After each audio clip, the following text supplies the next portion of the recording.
笑顔のまま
Welcome, everyone, and I mean everyone who loves games everywhere, to the 2022 USC Games Expo, brought to you by Jam City. And when I say brought to you by Jam City, I literally mean that, because we couldn't do this and share all our student games that were built this year all across our program with all of you without the support of our good friends at Jam City. Hey everybody, all of us at Jam City are so proud to be part of the USC Games Expo. And from what I've seen, this year's games are bigger and better than ever. Congratulations and good luck. And as a fellow Trojan, I can't wait to see all of you in the gaming industry.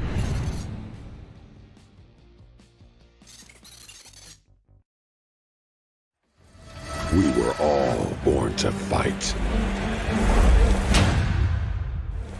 We all follow one simple law. Kill. Or be killed. But through your power, Mother, some laws can be broken.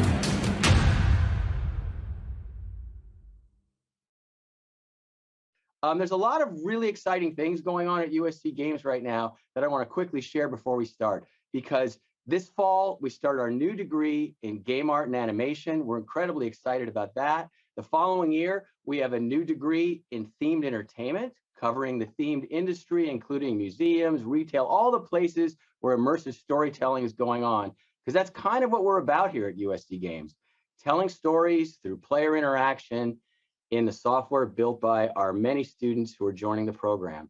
And next year, we'll have 90 students joining our program, and we're growing because our program is a joint program with the Viterbi School of Engineering and the USC School of Cinematic Arts, which means all of you can join us through two different ways, through the School of Cinematic Arts, through the Viterbi School of Engineering, and we all meet together in this place called USC Games that you're gonna visit with us today for the next up to 10 hours of programming. And in addition to these new programs, we're also bringing support in the name of the Gerald A. Lawson Fund for Black and Indigenous Students. We're able to bring this support with the help of our friends at Take-Two Interactive Entertainment and Microsoft Xbox Game Studios.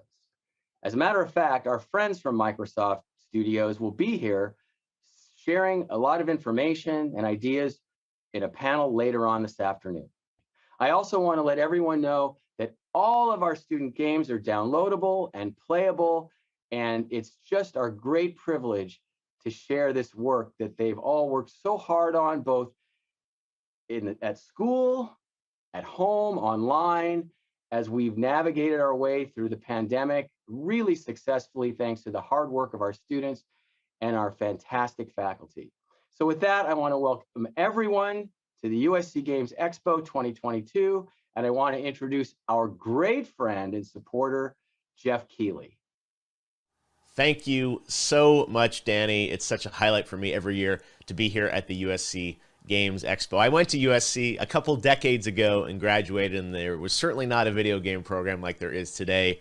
So Danny, thanks to you and the faculty and staff of the USC Games group for all that you guys do for the gaming industry. And I love doing this event every year because it inspires me to think about the future of where our industry is going. Every year at the Game Awards, we do these big awards for big games, but we also love to celebrate the smaller games, the independent games. We have a category, Best Debut Indie Game, and I'm always thinking about who's next. And when I look at a lot of these games that we're going to show you today, these are the developers and the individuals who I hope will go on to create more games and more projects that ultimately will go on and win awards at our show and just reach people around the world through the power of games. So it's such an honor for me to be here taking a look at these projects. It inspires me, not only the games, but the individuals who are making the games. And today, you're going to hear from those game designers and developers who have spent a lot of time and effort on their own as part of the curriculum,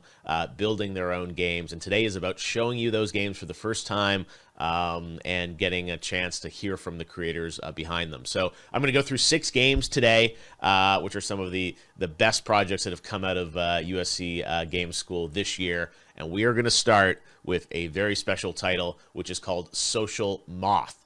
This is a beautiful game. I love the art style on it, and it's a narrative platformer where you play as a small moth, hence the name, contending with social anxiety. So there's a little bit of a human element to this as well.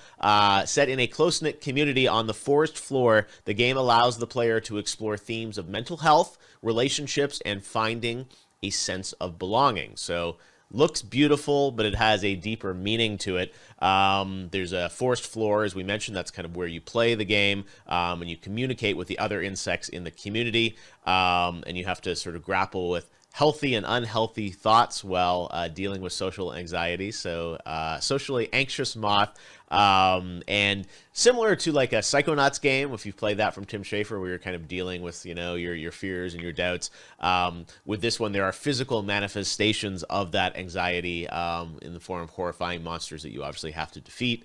And it's a really beautiful looking game, and it has a deeper meaning. And one thing that I did want to mention is that the development team actually consulted with a friend of the USC Games program, Dr. Jeffrey Newell, to ensure the depiction of social anxiety was accurate and helpful. So a deeper meaning to this game, but also incredible gameplay, absolutely beautiful. So let's hear from the team behind Social Moth.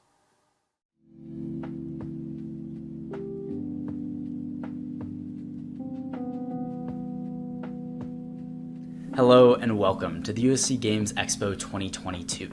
Thank you so much for tuning into the live stream and for watching all of the incredible games on display at the show today.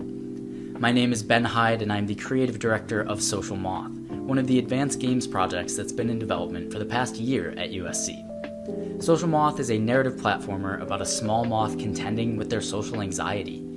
The game takes place in a close-knit community on the forest floor and allows players to explore themes of mental health, relationships, and finding a sense of belonging. Social Moth is a game developed by a majority neurodivergent team in hopes of transcribing possible experiences of those with social anxiety. Through a year of development in the USC Advanced Games program and consultation with clinical psychologist Dr. Jeffrey Newell, the team has tuned the game to provide a smooth, accessible experience that acts as a compelling vehicle for the story of Alatris. Now, without further ado, let's jump into the tutorial to see how the team managed to capture these themes in the game's mechanics.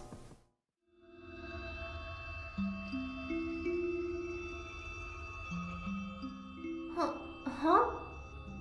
Where am I? It's so dark out. I need to get home. The core gameplay of Social Moth combines a responsive platforming experience with thought choices that the player can make during interactions with NPCs. The player begins the game with a basic jump and wall jump, but will gain other platforming abilities as the story progresses. Alatris has a meter that shows the player their current anxiety level. This level will increase constantly whenever they are away from the comfort of their home. They can affect this anxiety level by picking up grounding collectibles and interacting with other bugs. Is someone there? Anxious thoughts like these two options will increase your anxiety. Hello? Excuse me? Alatris, where were you? What happened? Did I do something? Are they angry at me? I'm sorry. I should leave. Stepping back and choosing self-forgiving thoughts will lower your anxiety. Oh no, not more people. Alatris, are you okay? I'm thinking about this wrong. I need to breathe. People aren't scary. It's in my head. Everything will be fine. Players will be able to steer Alatris towards self-forgiving thoughts to help them navigate through the world, or choose the anxious thoughts that may seem to more naturally come to mind for them. As the game progresses, players may find themselves shifting their tendencies, but I'll leave that to you to decide how you'd like to play.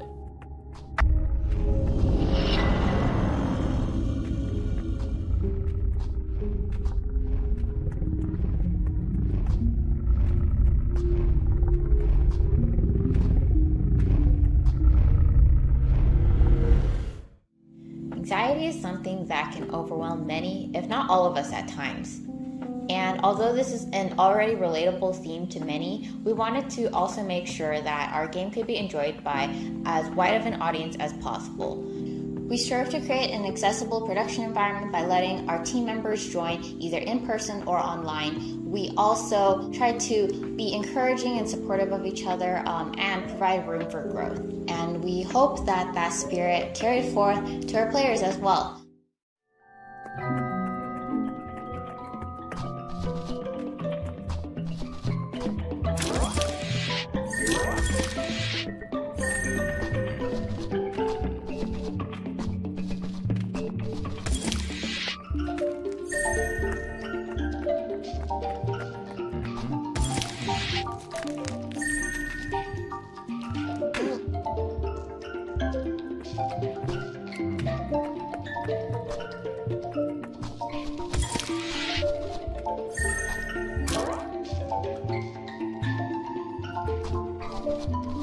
Oh, hello. I've never seen you around here. I'm Hematera. Did you know the newest Papillon Lunaire novel just came out? Oh no! This book seems very excitable and energetic. What do I do? What do I say? As this game was being made, I really saw the care they took to make this an accurate portrayal and to be thoughtful about how they developed the game. When I was brought in, some of the things we did together were talk about how social anxiety forms, how it's treated, and what that experience is like for someone who has it. I went over worksheets that are used in therapy with people who have social anxiety, and the developers were able to build some of these principles right into the game. For instance, there's collectibles that the character gets, which are based on grounding principles from sensory self-soothing exercises that people with social anxiety will often do. As a clinical psychologist, this game was really appealing to me because it gives a very accurate portrayal of some of the common fears and daily experiences people with social anxiety have. Also, it provides a really good lens through which someone can learn about what does the world look like for someone with social anxiety. I recommend this game to anybody who wants to learn more about this disorder, what it looks like, and I really think it's fun for everybody, including the most colorful and gregarious social butterflies.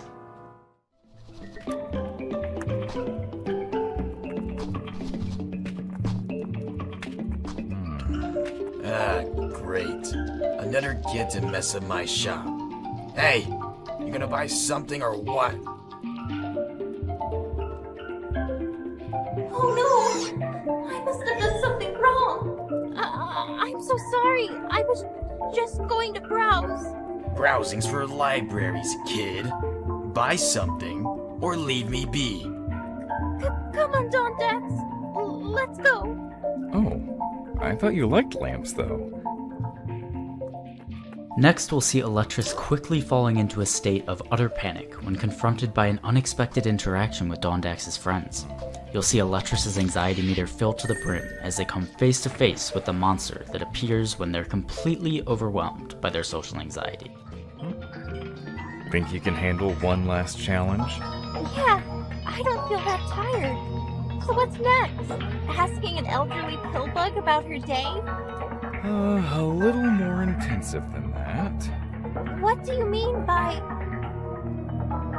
Yo, Donnie! What? Crack, Benny, you guys made it. This little dude's the bug you were hyping up? What's your name again? This is Alex. Big man over there is Crack, and that's Venatoria. Oh, that's right. I've seen you around before. I like your wing pattern. Oh, thank you. What'd you say, little buddy? They have kind of a soft voice. They were just saying thanks. How was... Dondax, come hold this steady for me, will you? Dondax, wait. I'll take just a second. You can do this. One sec. No, please don't leave. What's she making now? Oh, maybe that really cool rock thingy from that old ninja movie. What was it again? Mantis something. Was it Orchid Mantis in the Silver Knight? Oh yeah, that's classic. You've seen it, right? Everyone's seen it. I've watched it forever. We can watch it tonight. That cool with you, Alatrus? I can't. Was that fun? You okay, Alatrus? I could go grab Ramasu. She might have some ginger. I have to go.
In Social Moth, we have a total of 11 artists, with over half of them being from Oda's College of Art and Design. Some examples of how it went is that we had an artist, James, to do a lot of scene paint overs. Yin would take that scene to create really awesome environmental assets like the tall flowers or other nature assets like the mushroom and rocks. For characters, it was mostly Alan and me, where Alan would take a lot of my older character exploration sketches like Aphora or Lampier and create really cool final designs and helps us with color exploration. Our animators, Leslie, Mikey, and Tim, were able to create awesome animations which help the characters feel a lot more alive.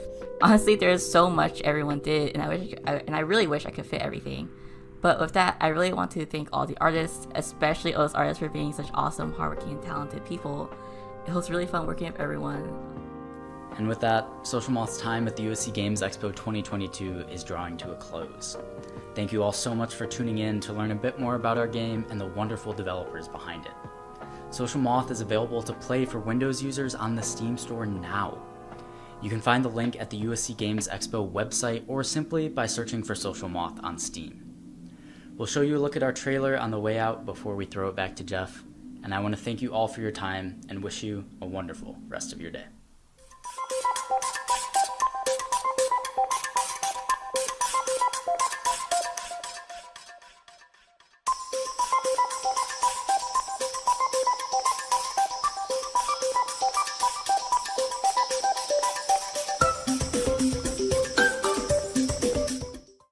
That was Social Moth, and what I love about that game is it's got a deeper meaning, but also a really beautiful 2D art style. And what I think you'll see today are games in many different styles of art. We'll see some 3D games, some 2D games, some really stylized art games, and I love the work that's coming out of USC. I mean, that looks like a truly professional game, and that's what's really amazing is what these teams have put together.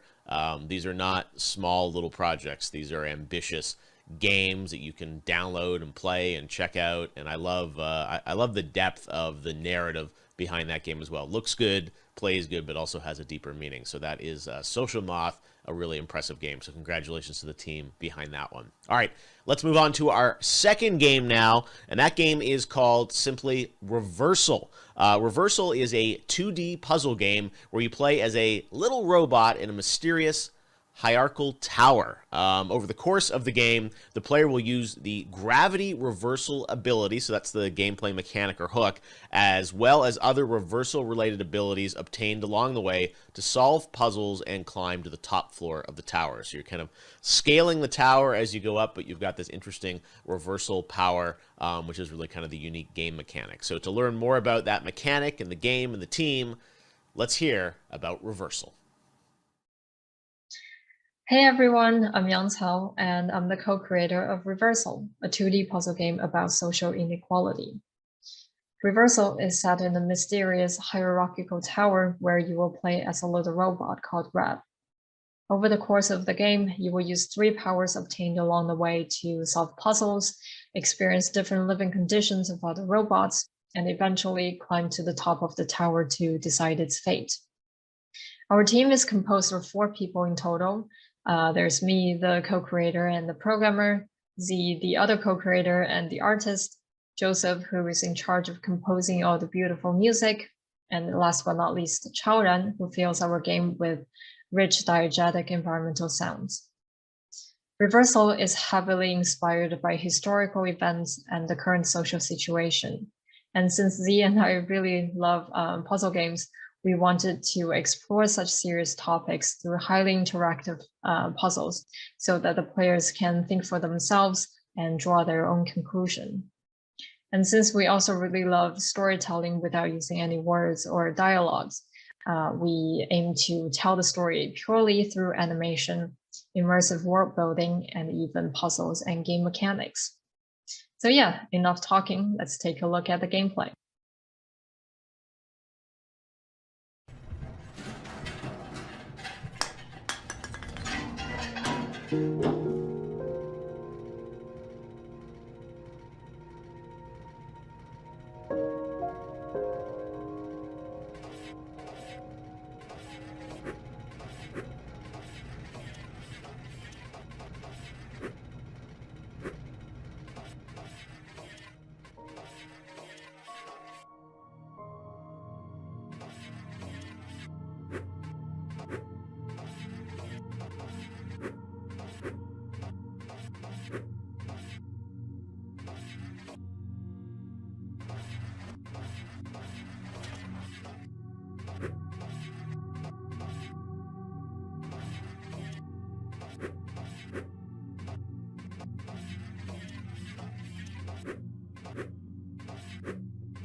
So we hope you enjoyed the gameplay. However, due to the time limit, we can only show you the very first floor of the tower and the first power, which is the flipping of gravity. In fact, there are 2 more powers and 2 more floors for you to explore. So if you're interested in our game, feel free to check out our Twitter account shown here. And yeah, my name is Yang Cao. Thank you for watching. Bye.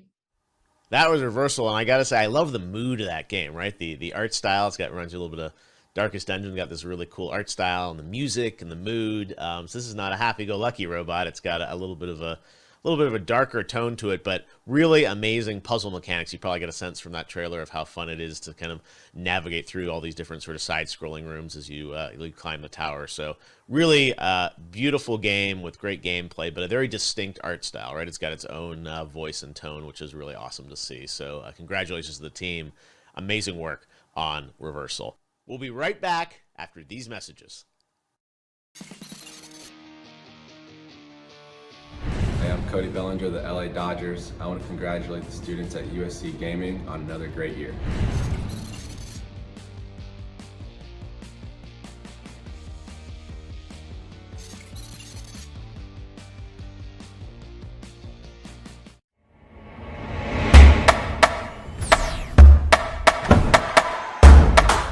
Jam City is all about bringing together the best and most creative people with the best technology in the world to create deep, rich entertainment experiences. With huge investments in NFTs and augmented reality, Jam City is very well positioned for the future of mobile.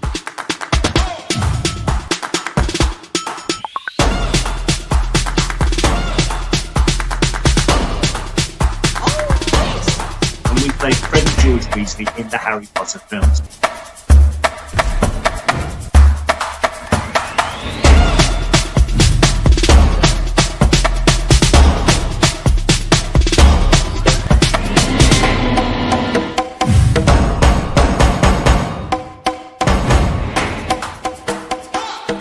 Thanks to our partners at Cookie Jam. What I love about Jam City is it's a perfect balance between creativity and technology, and it's currently just in its infancy.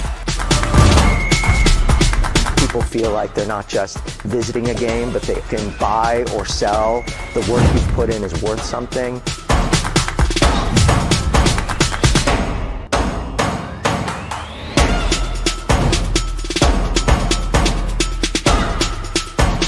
Team Ludia, Team Jam City is about putting the player first. What's good about Jam City is that family and inclusive culture, and really value creativity and passion. Just kind of try to think from the player's perspective of like what the experience is going to be for them. Basically try to find ways to make the game fun for everybody.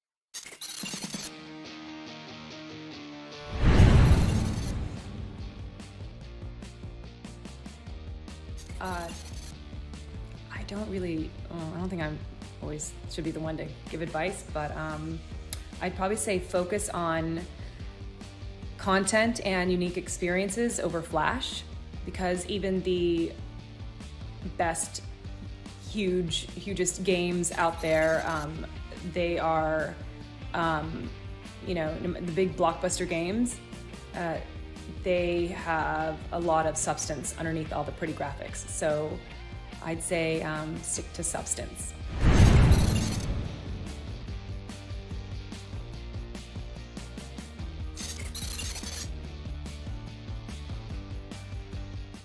Next up is something completely different called Dreamland Confectionary. This is one of those games that you would only probably get out of a program like USC Games.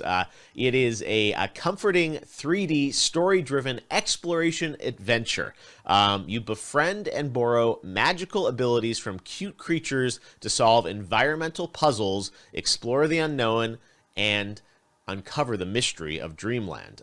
You discover new spirits and ingredients by exploring the world and bake them into vibrant desserts, hence the confectionery. So yes, this is a cooking game, but done in a really cool 3D style. I think when you see the trailer, you'll be amazed at sort of the ambition and the scale of this world. It's really just so delightful and beautiful, and you've got these spirit buddies. They've got magical abilities, and there are lots of characters you can talk through throughout the world. This is a really cool game, and one thing I'll note about this game is that it has over 10,000 wish lists on Steam. It was on the Steam Next Fest recently. That's a great demo event on Steam where you get to play and download a lot of upcoming games. It's also been featured in the Wholesome Games Fest. So this game is not only a student project, it's gotten a little bit wider acclaim from the public, which is what's so cool these days with digital distribution. Sometimes, folks can come out of USC Game School and launch a game and actually put it out commercially on Steam. So anyways, to learn more about this incredible project, please meet the team behind Dreamland Confectionary.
Hi, my name is Ayang and I'm the creative director of Dreamland Confectionary. Dreamland Confectionary is a atmospheric, story-driven 3D exploration adventure game where you play as a young adult named Ami as she relives her childhood dream world. Bond with magical animal inhabitants called spirits, each with their own unique special ability which you can borrow, such as the Sea Bunny Leap, the Growth Spurt, and Secret Sight. You can use those to explore, solve puzzles, and dive deeper into the mysterious but wonderful story of Dreamland. As the name of the game suggests, one of your main modes of bonding with the spirits is to bake delicious desserts for them through the countless ingredients that you find in the world as you explore.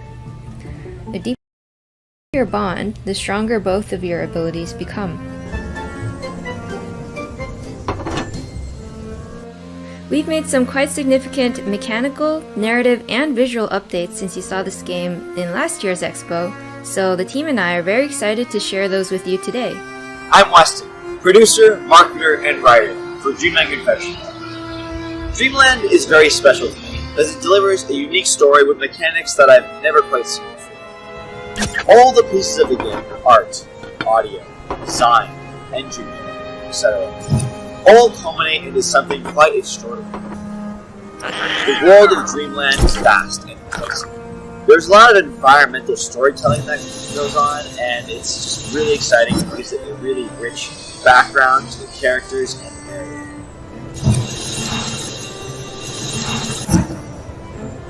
Hello, I'm Sujung, and I'm the narrative lead of Dreamland Confectionary.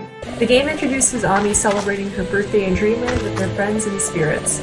A major theme we explored was growing up without losing one's childlike wonder and imagination, which is reflected through Ami harnessing spirit abilities to find ingredients and access different areas. I'm Max Chowen. I'm the art production lead in Dreamland Confectionary. I'm most excited about all the small pieces of details, like old frames and images, and the pieces of memories that you can see around the scene that give you insight about the story and the lore of the game.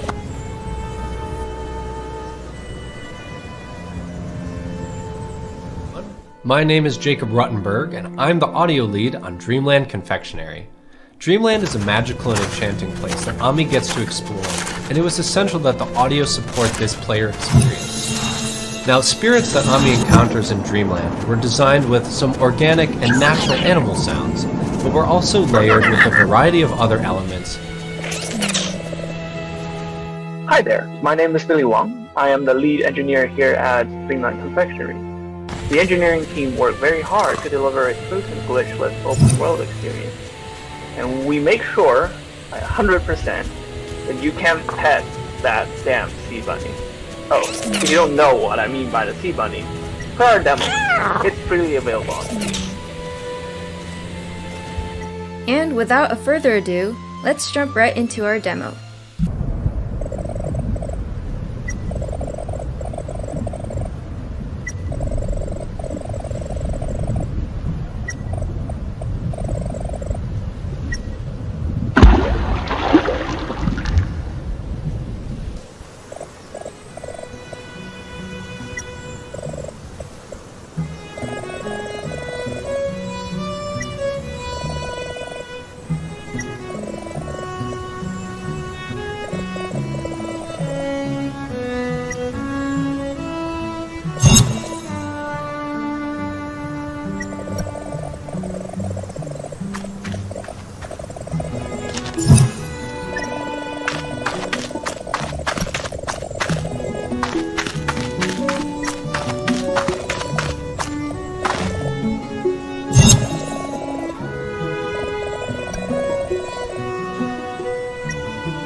I hope you enjoyed watching a glimpse of our demo, which is available now on Steam.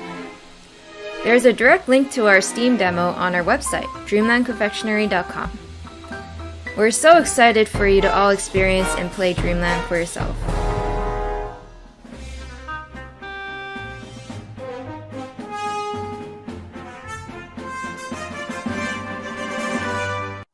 Again, as I said, a very unique, cool game done in 3D style, Dreamland Confectionary.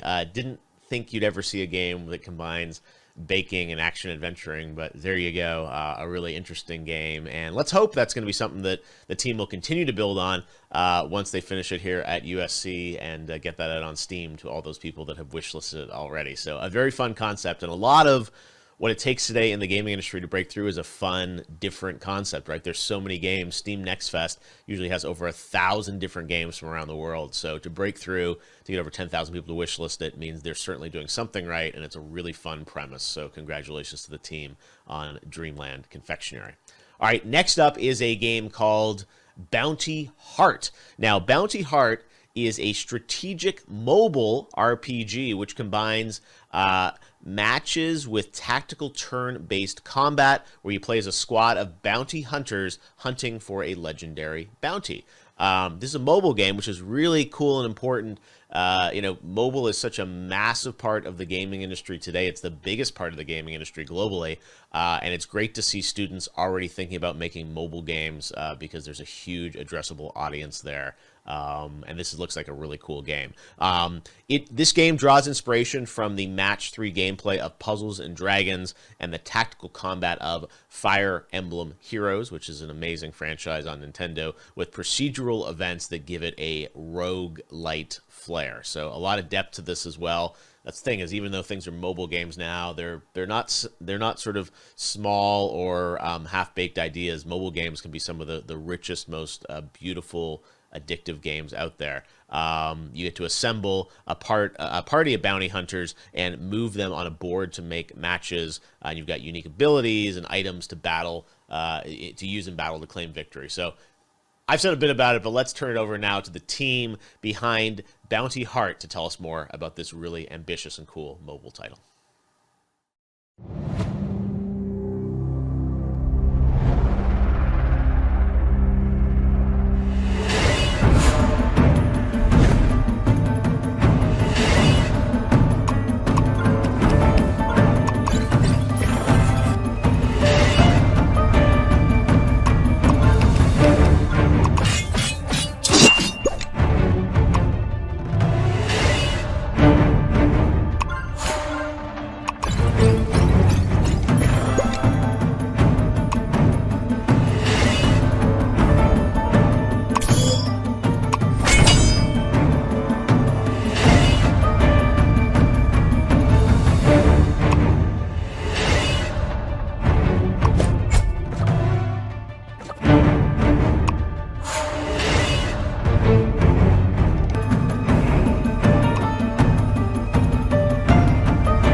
Hi everyone, my name is Larry Wu and I'm the director of Bounty Heart.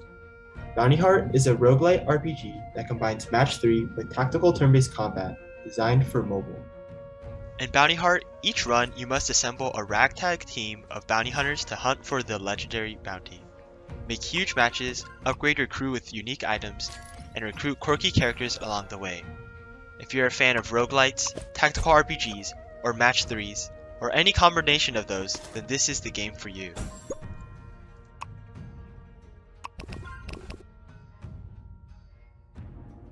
Hi everyone, I'm Michelle Rand, the lead producer on Bounty Heart. Now in Bounty Heart, all of your actions are done by matching orbs. To make a match, first select one of your character orbs. Once selected, drag your character across tiles to make matches of 3 or more orbs in a row. The effectiveness of a match is based on the character's stats, so this match of attack orbs will deal 60 damage since our attack stat is 20 and we matched 3 orbs. Double tap to confirm the move. Great! Now let's make one more match to finish off the enemy.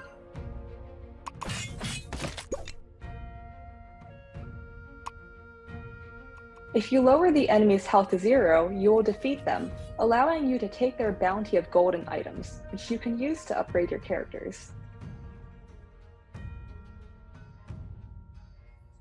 Hi, my name's Carter Block, and I'm the lead designer for Bounty Heart. You can also befriend the enemies you come across by matching the blue Charisma Orbs. Charisma Orbs lower the enemy's hostility based off of that character's Charisma stat. Lowering an enemy's hostility bar to 0 allows you to recruit them. After you've recruited them, let's add them to our party. There are over 20 characters for you to discover and recruit, each with their own stats and abilities. Each character in Bounty Heart has a unique ability with a mana cost. In order to gain mana to activate that character's ability, you must match mana orbs with that character. Now let's match some mana orbs with Tusk Boy so we can activate his ability.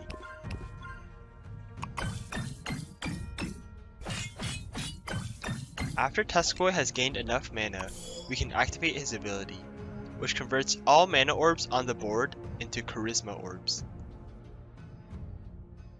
After Tusk Boy has used his ability, there are a lot more Charisma Orbs for us to match, which makes it easier for us to recruit Meiji, the mushroom. Abilities also synergize with one another and can be combined together for greater effect. For example, by using Meiji's ability, which causes more mana orbs to generate, we can create more mana orbs to convert with Tusk Boy's ability. We can then also use Happy Go Ducky's buff ability to make our large match deal even more damage.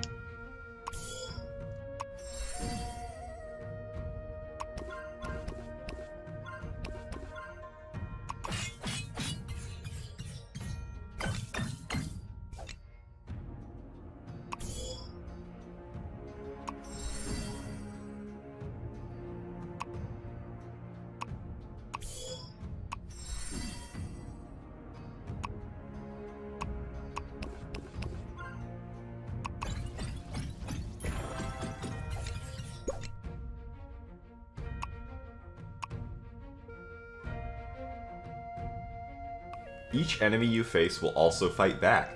Tiles highlighted in red are targeted by the enemy's attack. The cooldown indicator tells you how many turns until the enemy will attack the tiles highlighted in red. The power indicator tells you how much damage the enemy's attack will deal. When the enemy's attack cooldown is 1, then the tiles will flash and turn solid red. When your allies stay on the flashing red tiles, they will take damage from the enemy's attack. When your allies take damage, you can heal them by matching green healing orbs. Healing always prioritizes the lowest health ally first. There are several variations of enemy attacks, such as the directional attack, where only the first ally in a row will take damage, allowing allies to tank enemy attacks for each other, or the tracking attack, where the enemy's attack will follow one character and is unavoidable.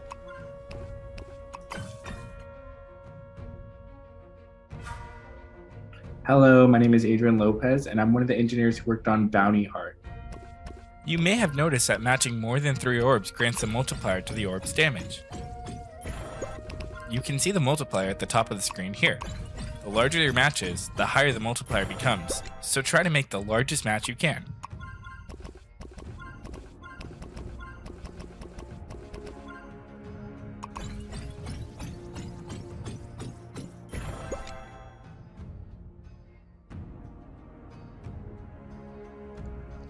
Welcome to the map of Bounty Heart, where there are dangerous criminals at every corner. Each encounter on the map is randomized, so every run will be different. To decide where to go on the map, take a look at that encounter's wanted poster. The wanted poster will tell you the differing rewards between defeating the enemy and recruiting the enemy, as well as the enemy's stats. Defeating the enemy will give you more gold in an item, while befriending the enemy allows you to recruit them and add to your party.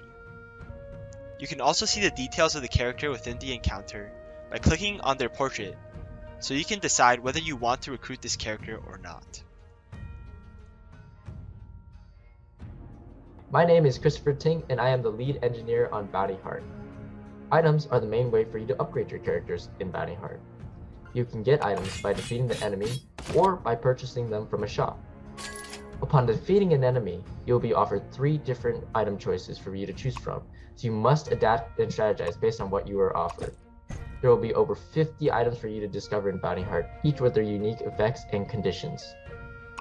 Each character has 3 different item slots, allowing you to mix and match for crazy and unique builds, whether it's getting large bonuses from making specific shapes with your matches, getting crazy amounts of movement, or damaging yourself for buffs.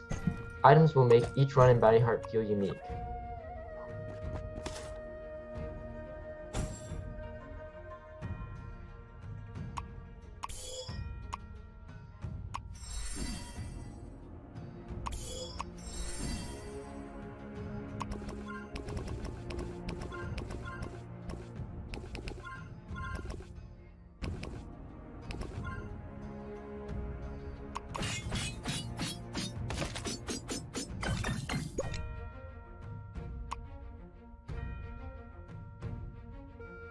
Mobile games live and die by their first impressions, so for Bounty Heart, our tutorial had to be good, and this was a priority from very early on. However, making the tutorial was quite the challenge. A big part of this is that the tutorial had a hand in just about everything. From dialogue, maps, abilities, inventory, almost every system in the game touches the tutorial at some point, and we would continue to throw new systems at the tutorial as they came up. So we had to make a robust tutorial system that could handle all of that, otherwise it would turn into spaghetti quick. And I think we managed to do just that. To do it, we used 3 main tools. First was the event system, which let each system cleanly communicate with the tutorial without breaking when the tutorial isn't active. Second was scriptable objects, which allowed for easy codeless editing of the tutorial, and many of our tutorials were made by designers without ever needing to touch the code. And lastly, and most importantly, was getting Bounty Heart on mobile platforms for testing as soon as possible. It was important to test how the tutorial felt on real devices in real playtests, and this helped us find where players were getting stuck and confused. And once we could pinpoint where the issues were, we could iterate quickly to fix them. So with this, we ended up making a solid tutorial system that fit our game very well, and I hope it enhances your first experiences playing Bounty Heart.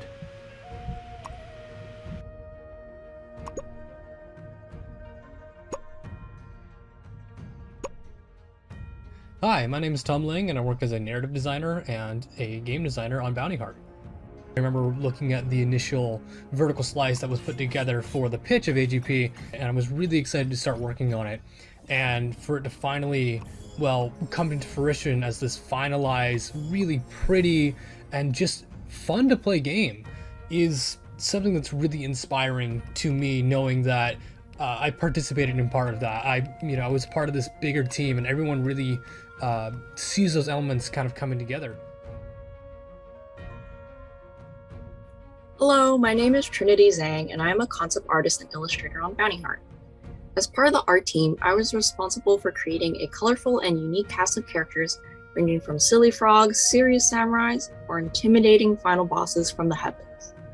I also designed items that you can equip so that your team can take on even tougher outlaws. Hey there, my name is Dorian, and I'm the lead artist and UI artist for Bounty Heart. With the help of our amazingly talented artists, we were able to create a world that is full of colorful and quirky characters, many of which were inspired by our favorite anime such as One Piece or Samurai Champloo. The same goes for our UI style, where we try to balance creating a fun and rewarding UI while still keeping it clean and legible like in other Match 3 games. Initially, we wanted to make a sharp and stylized UI like in Persona 5 or Alchemy Stars. But as we continued to develop our UI style, we began to incorporate our own personalities by adding brushstrokes and Asian motifs to fully culminate into the Western Asian fantasy style that you see today in our game. Thank you so much for watching our presentation on our game Bounty Heart. Download now today on the App Store or Google Play Store, or by scanning the QR code on the screen. If this game interests you and you'd like to follow our development, feel free to check out our other social links in the QR code as well. That's Bounty Heart, and as I said, really cool to see a mobile game in the mix here at USC Games Expo. Jam City, that sponsors the USC Games Expo, of course, is one of the biggest mobile publishers out there, and mobile gaming is a huge part of the industry, and the delta now between what you can create on a mobile game versus a computer or a console is getting smaller and smaller these days, with people using Unity and Unreal and all these other platforms on mobile. So really exciting to see what's possible, and I love that students now are creating mobile first experiences as part of student projects. That's something that it definitely is new that I haven't seen much before. So congratulations for the team for thinking about mobile as the first platform for a student game. Really, really great to see. All right, next up is another fun one. This one is Hedgehug. That's right. Hedgehug is the name of the game. And this game has a sort of a psychological aspect to it as well. It explores low self-esteem and social anxiety issues with interactive narrative puzzles and emotional gameplay moments. So we had a Moth that was dealing with social anxiety. Well, now we've got Hedgehug to deal with that. The story is told through the lens of a caring and sensitive hedgehog, Emma, a ceramic artist who struggles with loving and trusting herself in daily life. So, yeah, you know, the Moth is struggling, the hedgehog is struggling. We're all struggling. It's been a crazy couple of years with the pandemic, and I love that some of the themes of what's happening in real life are translating into games. And I always think the more that designers and developers put themselves into their games and make them emotional and personal, I think the more things resonate. When I was actually working on my television show a good 15 years ago, I came to USC with the first, I think one of the first classes at the USC Games Expo, when Kelly Santiago and Genova Chen were there, that went on to found that game company, the company that did Flower and Flow and Journey, and they were always thinking about you know, how to put emotion into games. I remember Genova's student project Cloud was all about a feeling and evoking emotion in a game. So I love that Hedgehug and the Moth game all kind of have this deeper meaning to them. So anyways, you do play as a hedgehog, as we said, and you connect with Emma in this game during her crisis and self-doubting moments. There's pottery involved, as we said, which is, again, something you would kind of unexpected and cool that this is part of a game. And you explore self-care options in the game for relieving stress and building up resilience. A really beautiful game, so much to this and so unexpected, right? Pottery, hedgehog, social anxiety, it's all part of Hedgehug. So let's check out now a little bit more on this game from the team.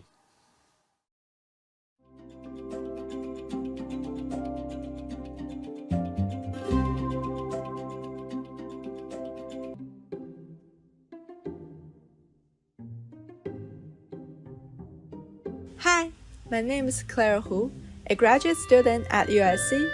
I'm the creative director of Hedgehug. Hedgehug is an interactive narrative-driven exploration on low self-esteem and social anxiety issues. It is a 2D, single-player adventure game where we follow the story of Emma, a sensitive and caring hedgehog, who is also a ceramic artist that struggles with loving and trusting herself.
Over the course of the game, players will encounter emotional gameplay sequences and story-relevant interactive minigames to follow along on Emma's journey and experience her struggle and negative distortion in relatable daily life situations.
Players also spend time guiding Emma through self-care actions, mindfulness practices, talking to her sportive best friend Laura, while taking care of herself.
As a project developed during the global pandemic, with heartbreaking news continuing to happen around the globe, I believe the message of this game is even more crucial and relevant to the challenging and ever-evolving situations that we all face together. Those scary and depressing moments that Emma and many of us face are not something that's easy to share, battle against, or heal from.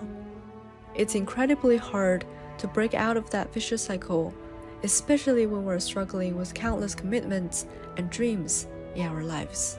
Taking care of ourselves is never a simple task. That's why I hope Hedgehug can serve as a gentle reminder for us all to breathe, take care of ourselves, stay true to our beliefs, be kind and patient, and enjoy. Thank you so much for watching.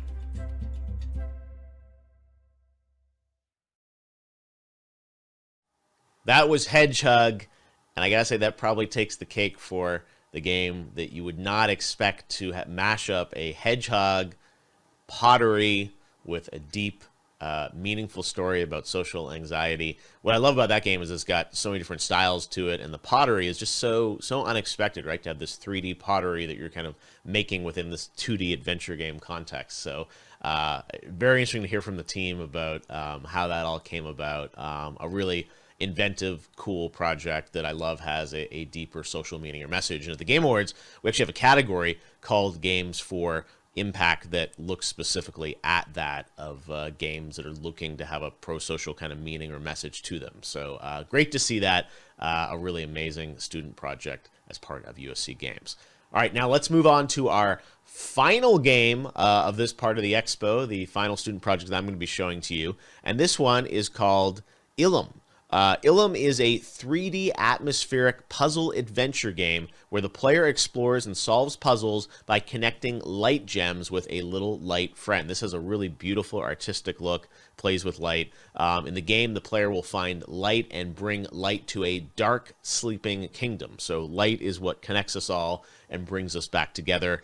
You feel companionship and friendship through this journey, and the goal, as I mentioned before, is to awaken a dark, sleeping kingdom. So there are puzzles within this, but it's all kind of light-based gameplay. Really, really cool. So let's take a look now at this game.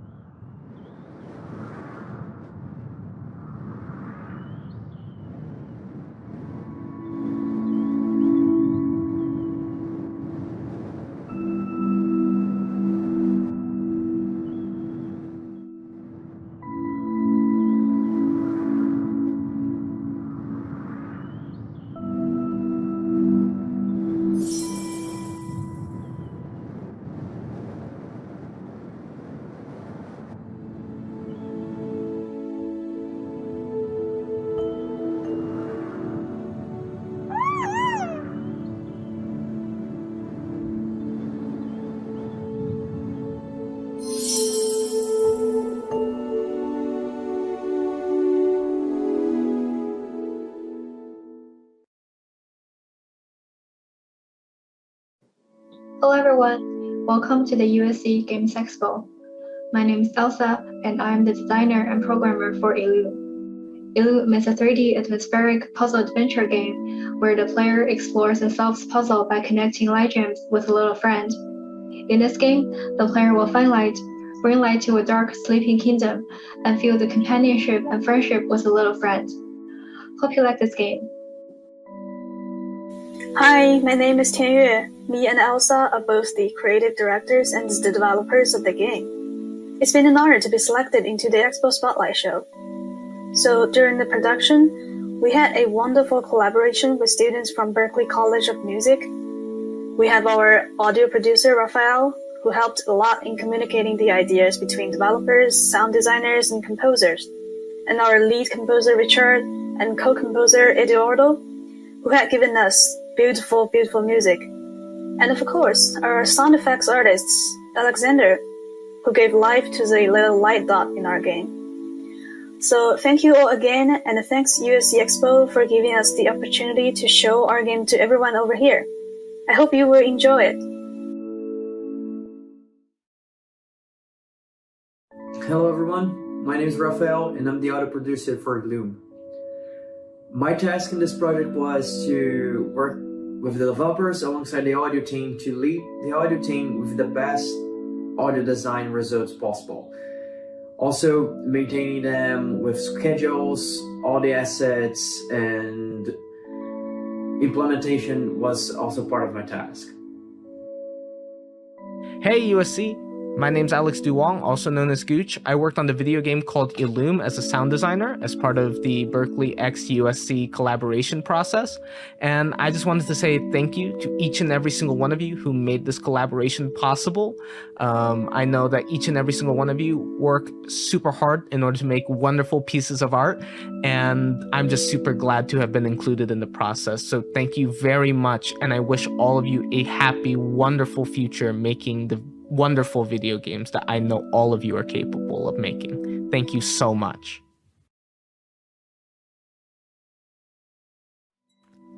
Our game is about connection. In this game, players don't just go to a place to complete the connection automatically. They will explore the environment, find the light gems that are hidden in the world, attract and carry them to the correct location, and complete the connection with their little light friend together. The player, the light friend, and the gems are all important in the connection.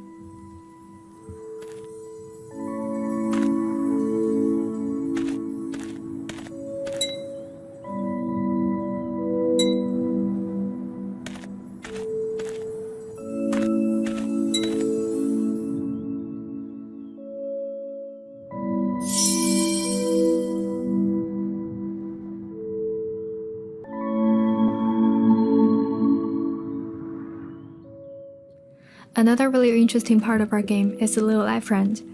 Players meet the light friend in the beginning sequence of the game, and they will go on the adventure together. The light friend will guide the players in this dark place and be a part of the connection. Players can also interact with it by using the flashlight, and it's gonna make funny movements and dance when the player shines the flashlight on.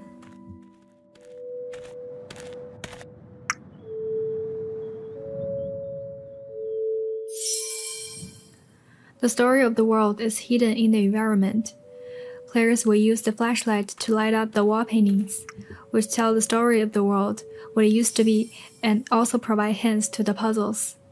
By learning the story in the wall paintings, players can see how the world changes because of their actions. We did a lot of iterations on the light friend. Our biggest issue has always been the friendship between the player and the light friend, because it's difficult to make a sphere feel cute and lively to the players without any facial expressions and conversations. We spent a lot of time iterating the movement to make it feel alive through the animation and vocal sound effect. And we're happy about how it turns out because the players start to feel emotionally connected with a friend.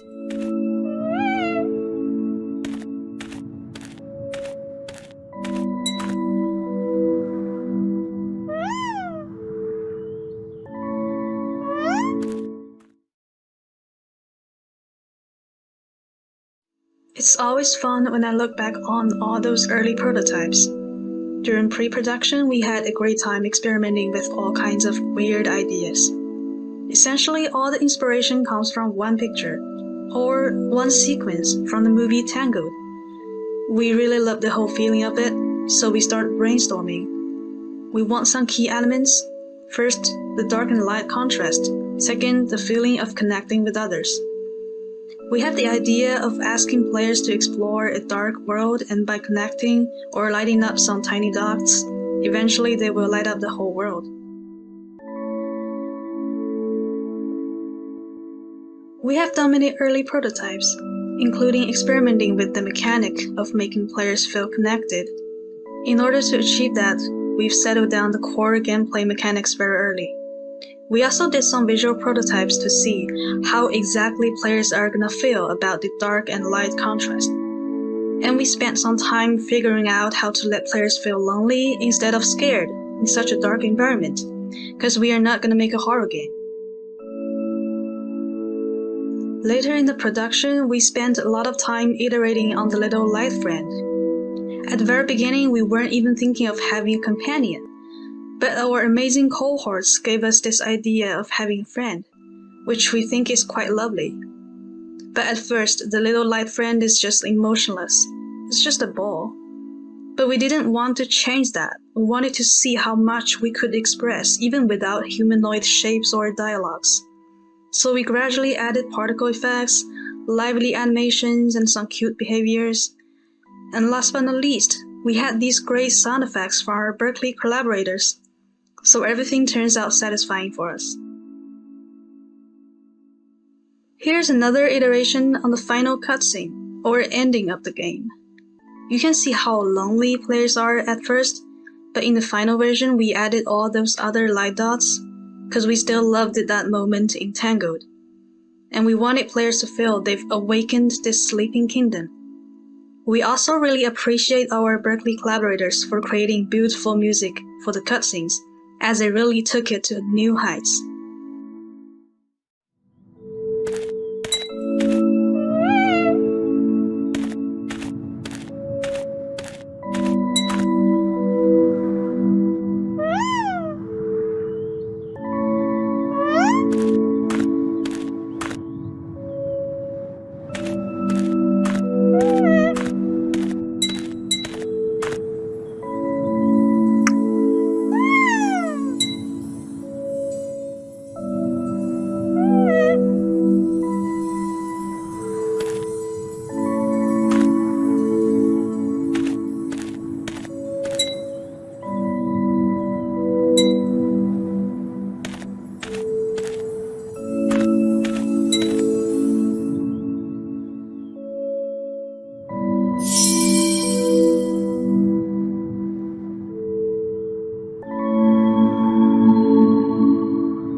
That's all the time we have. If you are ever interested, go to uscgamesexpo.com and download Illume to see more. Thank you for your time for watching the video.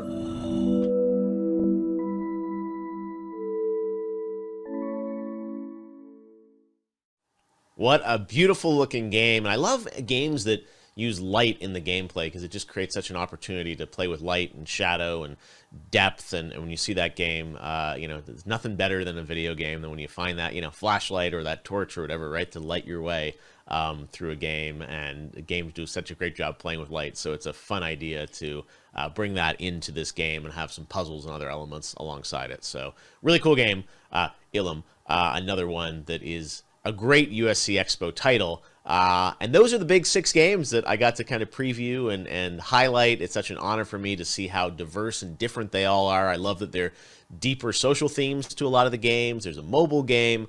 They're all different art styles. The diversity of what's being created is really inspiring to me. You know, we're not coming to this expo and seeing 6 real-time strategy games or 6 first-person shooters with Space Marines. These are all really deep, special projects, and I love the innovation and creativity, which is something we need more of in the gaming industry. So bravo to all the students for their incredible work on these projects.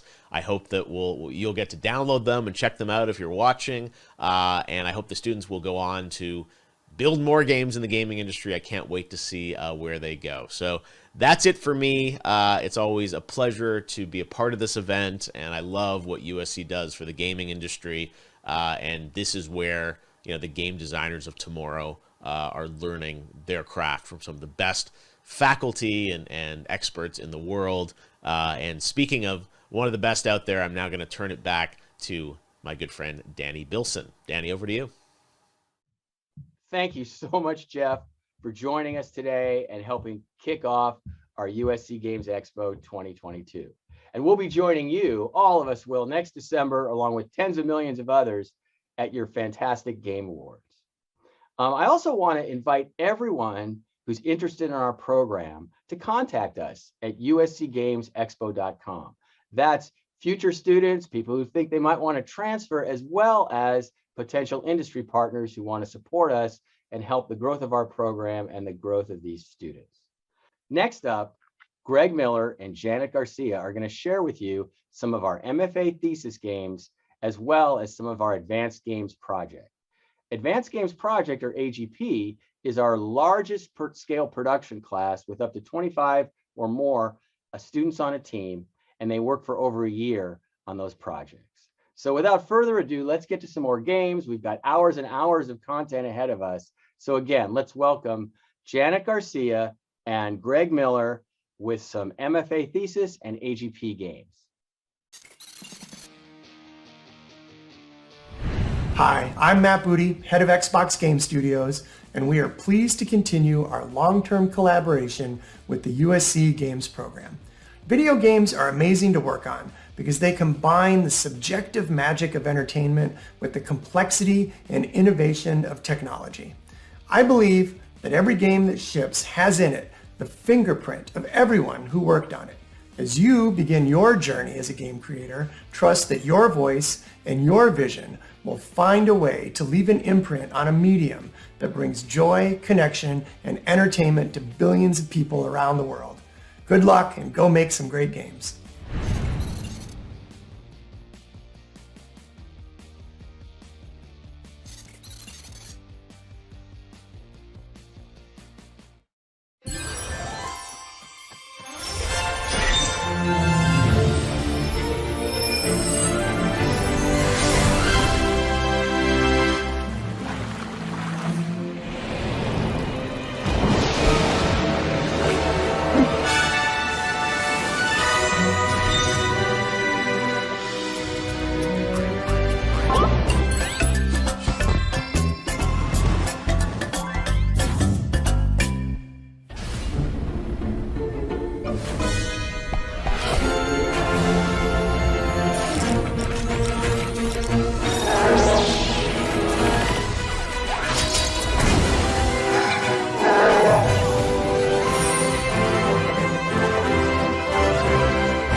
What's up, everybody? I'm Greg Miller, and that's Janet Garcia, and you are still watching the 6th annual USC Games Expo. And we're about to do one of our favorite things of the year, which is go through some of the cool student games. Isn't that right, Janet Garcia? Heck yeah, I'm really excited to be here. Always love seeing the ideas and innovations that come out of here. And like we might be playing like the next hidden gem, the next big thing to come out of the gaming space. So it's really cool to feel like, you know, we're here, we're on the ground floor, and we're getting an early look at some really amazing projects. That's the thing, ladies and gentlemen. You could be watching the next Breath of the Wild. You never know. It's maybe not that big, maybe a bit smaller on the indie scene, but you're about to see some awesome stuff. Of course, remember that 60% of the students have an industry job day one after graduating this program. It's an amazing thing. They've been doing it for quite some time. This is the 6th annual Expo, and we're going to get into it right now, Janet. The first game up is That's Not How It Happened.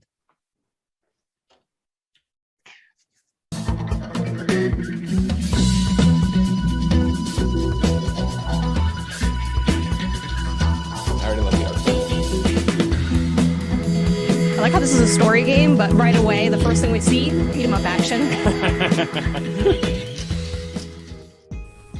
Hey everyone, my name is Manny Menzel and I'm director of That's Not How It Happened, a zany beat-em-up dating-sim point-and-click game that follows the contradicting stories of the Turner family, Rose, George, Alan, and Zoe, as they recount their adventures against the dastardly villain Verity, each with their own unique art style and game mechanics. Thanks, Manny. Hi everyone, I'm Juan, the lead engineer. In That's Not How It Happened, we utilize Rashomon-style narrative, which means each character's unique perspective of the same situation is given to the spotlight. In our game, 3 characters give their own opinion of the events, and each comes with their own unique games, mechanics, and art style. Hi, I'm Annie, the lead producer of That's Not How It Happened. When the game opens, we see Rose, the matriarch of the Turner family, arriving at the By the Way Inn. The art style is what we consider to be real life. There are no character biases here, only one very burnt aim. The gameplay involves clicking through and reading the shock and dismay of the family as they stand in the ruins of their business and home. Hello, I'm Rachel Gay, the lead artist and art director. Diving into the first of our 3 perspectives, we start off with the strong and handsome Father George, with his old-school beat-em-up gameplay and visuals. With an art style inspired by old-school arcade games, this gameplay encompasses all of the major features of a classic brawler. In George's segment, he takes immediate action to take down the big bad Verity along with her goons. Hello, I'm Reed, the narrative lead. The next act is from the point of view of Alan, the oldest child in the Turner family. From his point of view, the game is a dating simulation. Anma seizes hotness, kindness, and much more to win over the villain, Verity, and save the inn. The art style, developed by artists at Otis, showcases elegant hand-drawn scenes that add to the charm and romance. I wonder which of these actually ends up being the truth. Like, do we find out? You know, how do they kind of maybe converge? I'm Kelly, the marketing lead for That's Not How It Happened. Our last character is Zoe, the young daughter of the Turner family. Zoe's section features point-and-click mechanics that enable the player to search for clues within the colorful world she lives in. Zoe knows something fishy is happening behind the scenes, and it's up to her and Winston to crack the case. Now that you know the basics, without further ado, we'll show you an extended look at That's Not How It Happened. I mean, so I would die for Winston.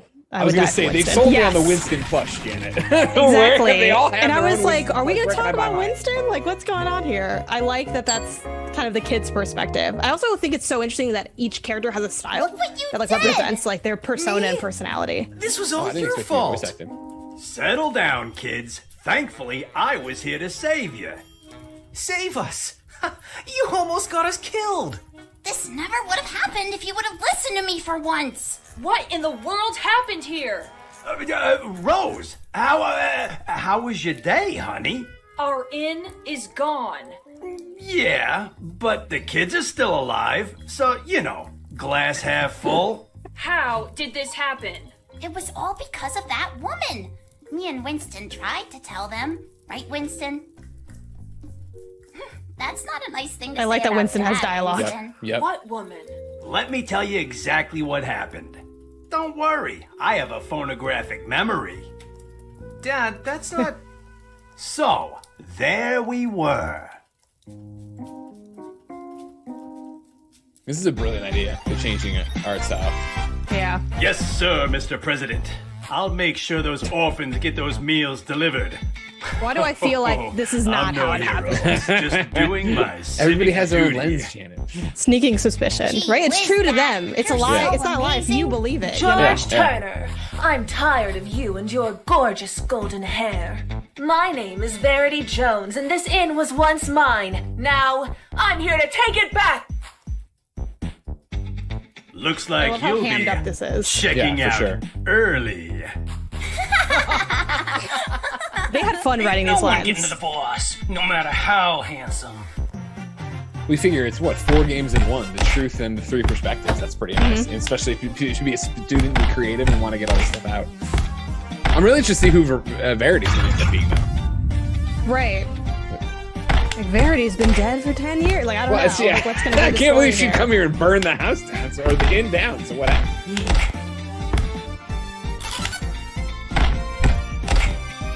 I was always here for this. I'm gonna beat him up. Of course.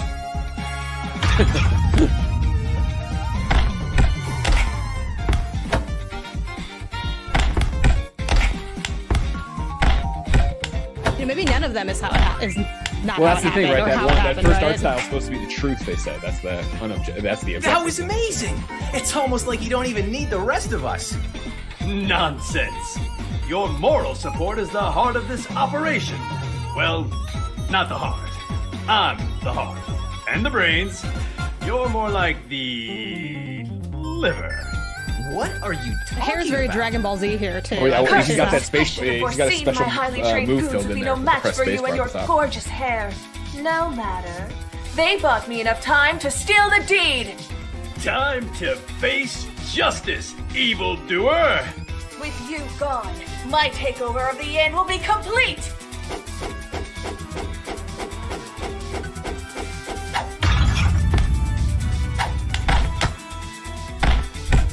God, the sound. I love a good slap sound.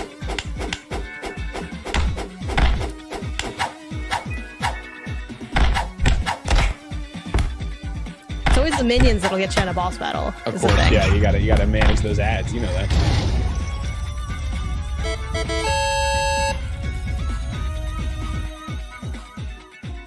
And that's how I save the day. Well, except for the inn burning down.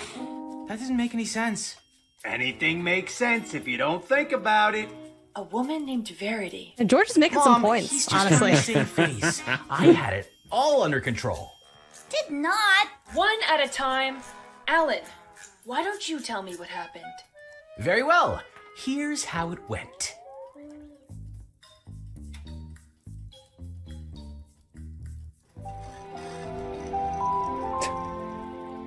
Intelligent, attractive, talented, loved by all.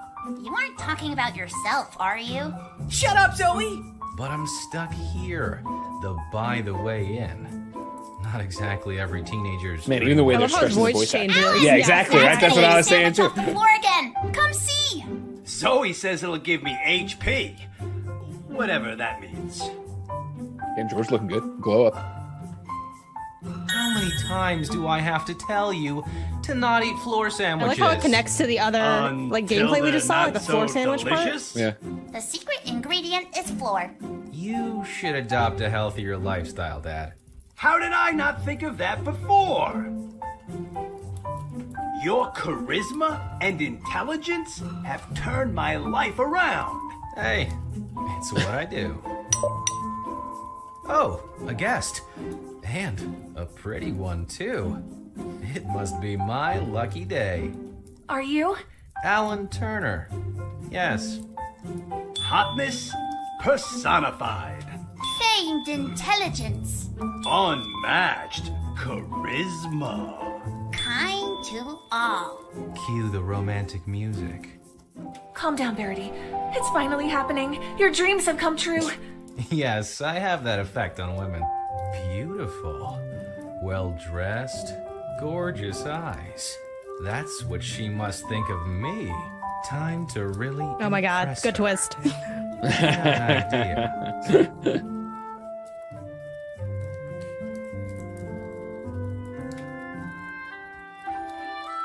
This is for you. I like the fake fourth option. Yes. Wow. Good pick. The not made up thing you just gave me is so romantic. This is the nicest thing anyone has ever done for me. I call it a Tuesday. There is one thing only someone charismatic like you can help me with. I want the deed to the inn. What do you want with the deed? To steal it. I mean, not steal it. Her logic checks out. You should leave this to me, Dad. You're a great guy, but kind of a simpleton. Oh, if I only weren't so stupid. Yeah, you're stupid. My family used to run the place until an employee betrayed us and got us kicked out. With the deed, we can restore this place to its former glory. I mean, who's more trustworthy than the pretty woman you just met?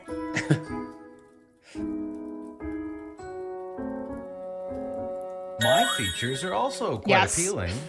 People like us should stick together. Follow me. You truly are the ultimate man. Janet, I'm locked in. Who is this woman? I'm so invested. And coincidentally, the most romantic room in the inn. Alan, you need Also, I like to the get lighting away in the from that backdrop, woman. too. She reeks of villainy. What are you talking about? She was sent by the mole people to add our inn to her evil mole empire. I should know. I'm a bratty know-it-all. Winston, back me up. Move along, Zoe. I've got my eyes on you, lady. I find the deed and give it to her. You're so generous. I've instantly fallen in love with you. Nobody talks like that.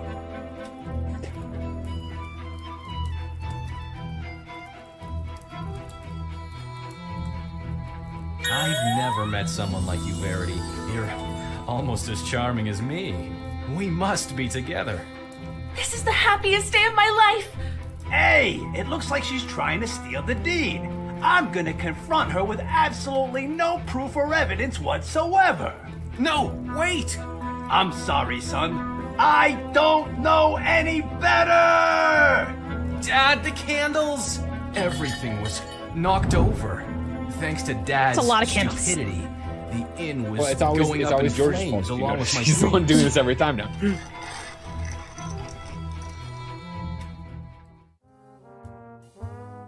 We hope you love our game as much as we love making it. You can find out more about That's Not How It Happened on our website, tnhih.com. And if you check out our Twitter, @tnhih, you might be able to win your very own Winston Yes. plushie. Thanks, everyone. See you at the end.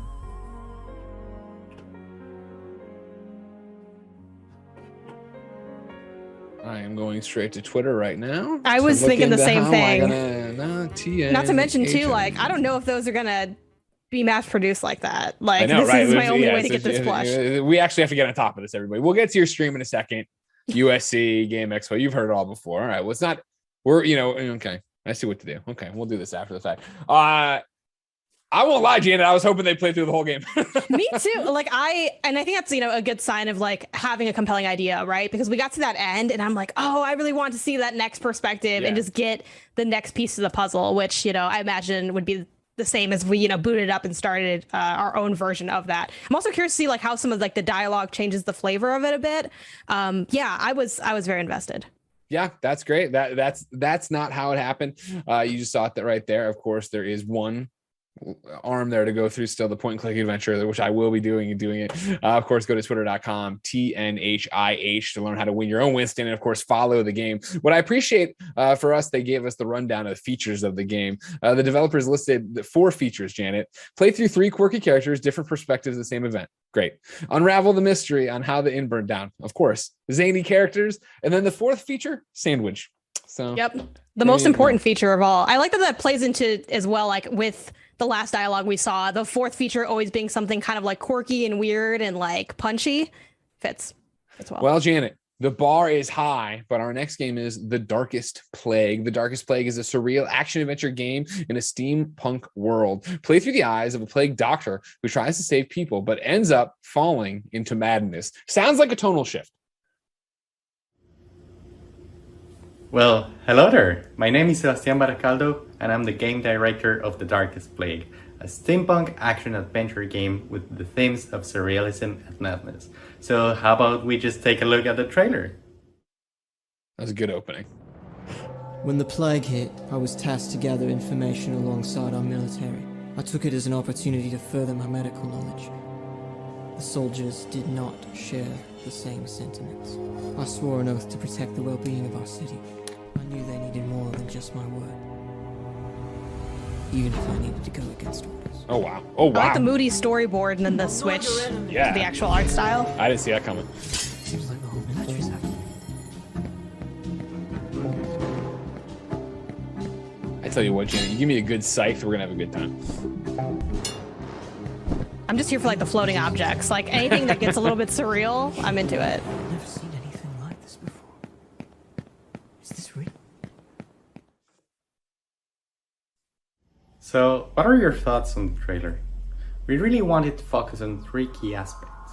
One of them being the combat, of course, but we also wanted to explore the themes of surrealism and madness.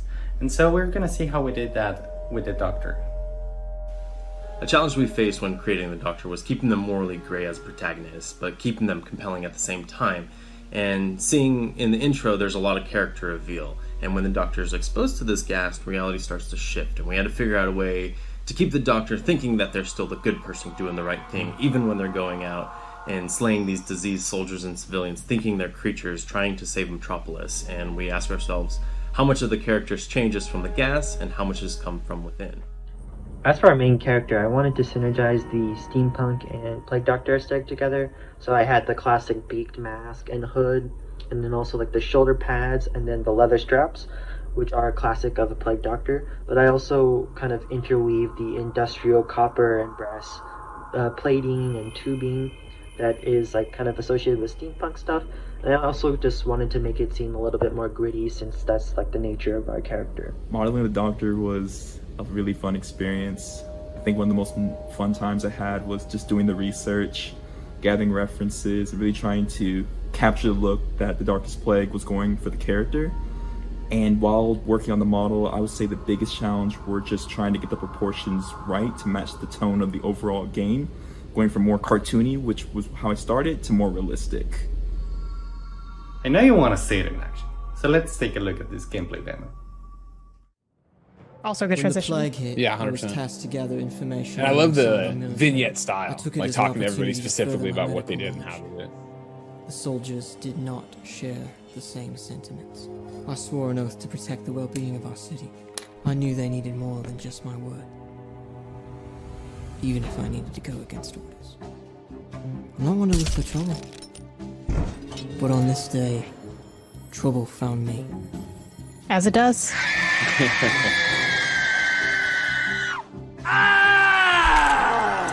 Need backup now!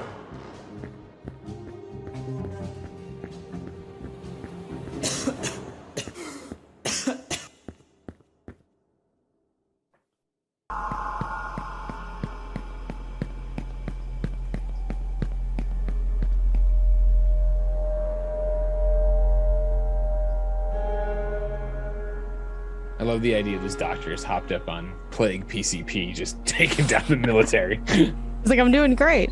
I like the fact that it's playing with reality. Like, I 100%. appreciate anything where I'm not quite sure what's real and what's not. Yeah, 100%. I found them on my location now. I'm The not the one moodiness of you the scene want. too. There's a...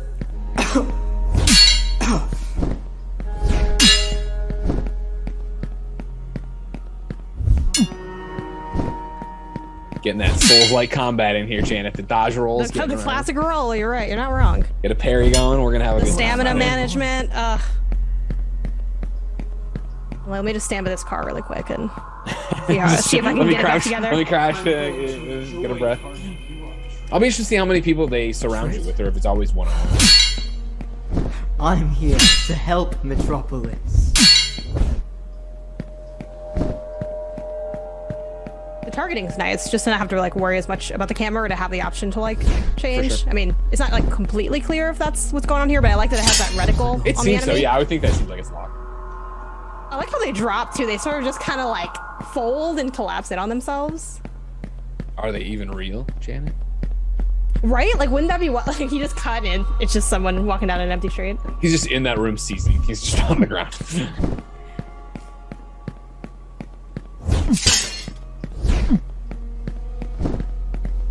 I like the shadowy design too. It kind of gives like that nightmare feel to it. For sure.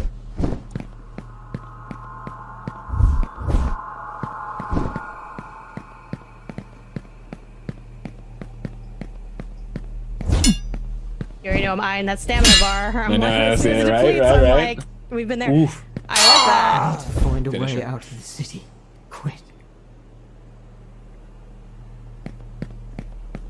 I do really enjoy when people have some fun with the animation and combat and kind of like randomly put in a different kind of finishing look. It kind of makes it a little bit grander.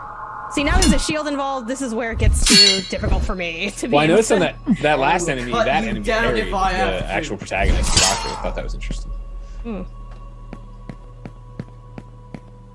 Oh, here you go. Damn. That was the quickest way out. Only to find a different route. I like how like the dreariness makes the lighting shine. Like I'm a big fan of like the hotel written in neon. I think it also helps cue the player on where to go to, like those pockets of light. Where we found the first case. And that's such a Should be careful. piece of game development and signposting that no one talks about, right? But it's one of those things, when it's perfect, you don't even notice it, and when it's terrible, you are so frustrated in a game. Yeah. The plague gas is much thicker here.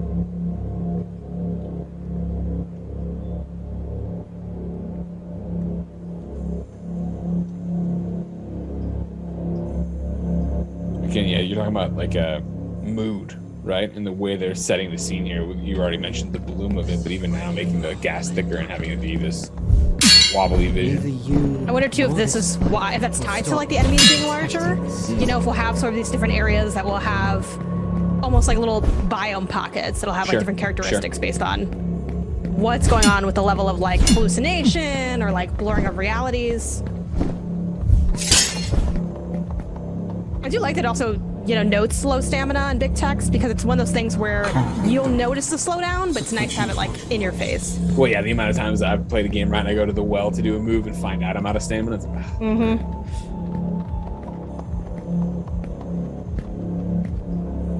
Much worse than who thought. Who are you?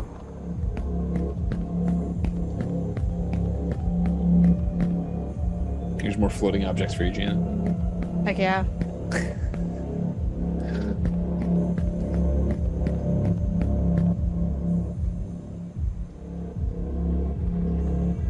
I like that you can kind of move through some of them, like bumping into that ladder and just having it kind of fly away.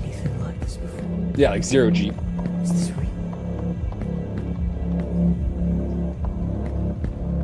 It also makes it feel a little bit more real, right? Because it's like Yeah. colliding with it, not being able to move into it. You end up kind of mazing your way through it otherwise.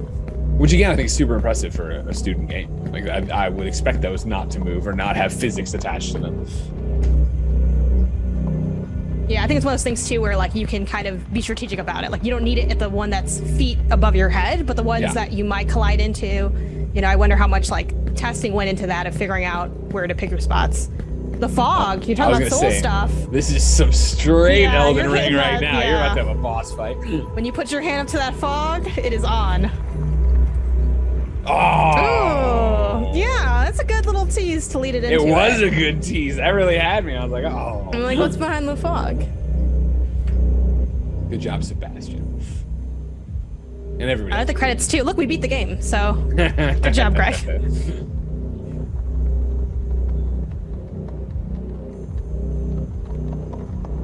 Smoke builder. I was the smoke builder, no big deal. Smoke builder number 7.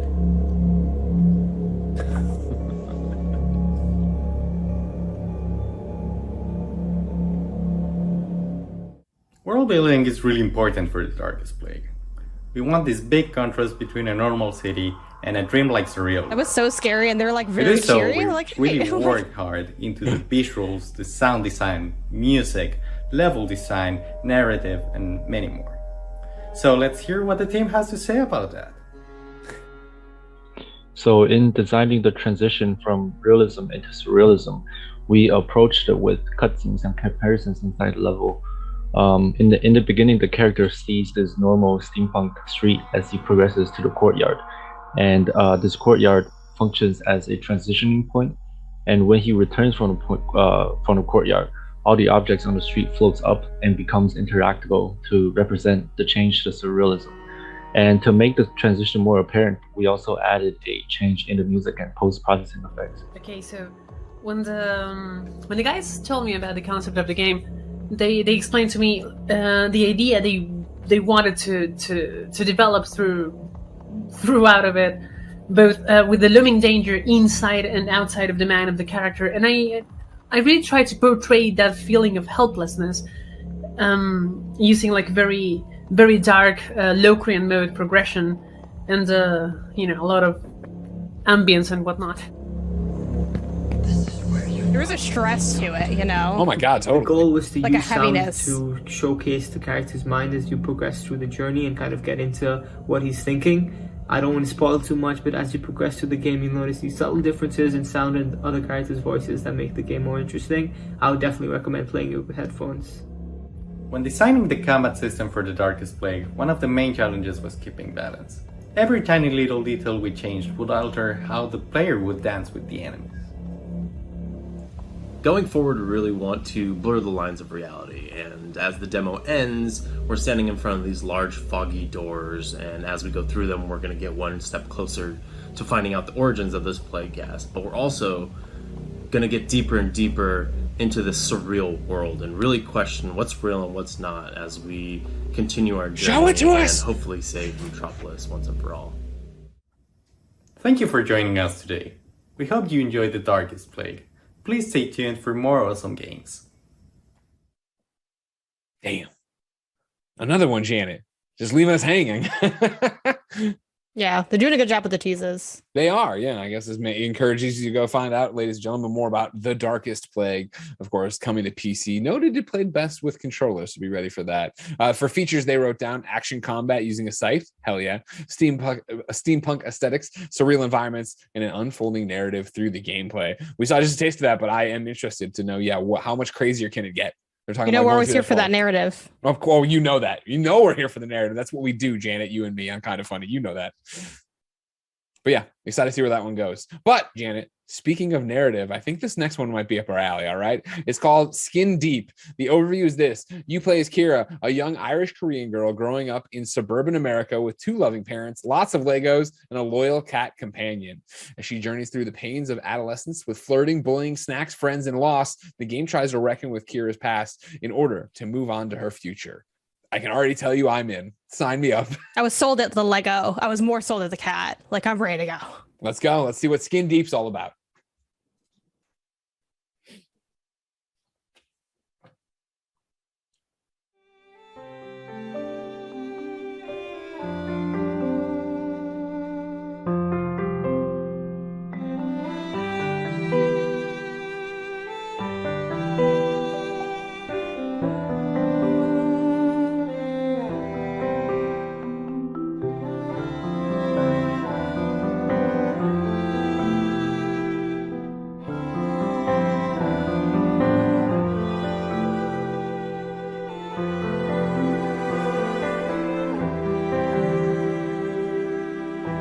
I like the layout for the panels. Yeah. I'm like 4,000%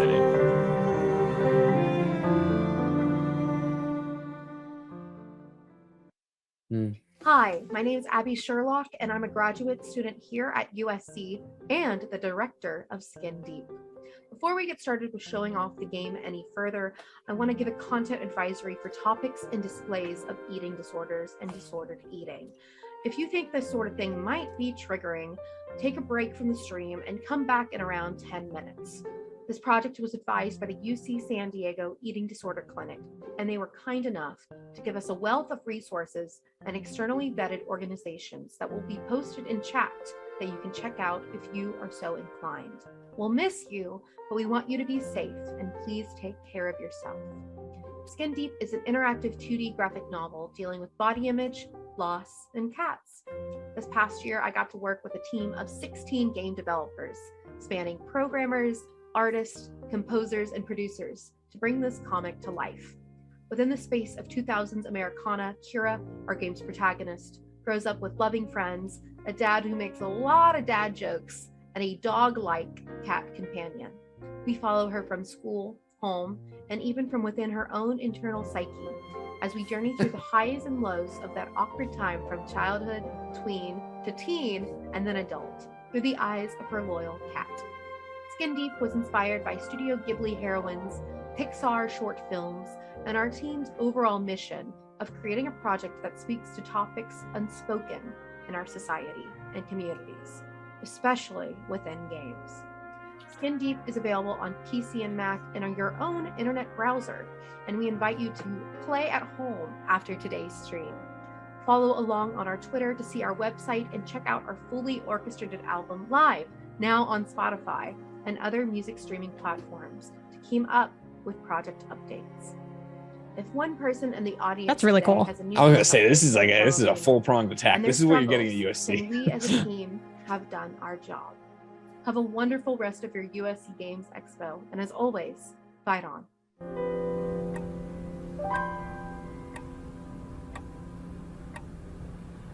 I've already followed. That was Abby. a really good intro. That was awesome. I followed Abby. I'm following the game. Yeah, I appreciate the content warning too and the resources. Like you can really tell that a lot of thought went into handling this topic, and I'm always pro like having any level of that on any media. I think is Well, it's what we always important. talk about with games, right? Is that they need to tackle serious subject matter. It can't all just be light, or otherwise the art won't be taken seriously. So to do it and then do it the right way, it's perfect. I also like the idea of this being like a comic translated into like a game medium. Yeah, because interactive it's- graphic novel. Yeah. Exactly, because you can kind of, it's so cool how you can do things in games that you just can't do anywhere else. Like there's always that conversation, I think, around narrative games of, well, why couldn't this be like in this other medium? But there's these little touches that add layering that you just can't get anywhere else. For sure.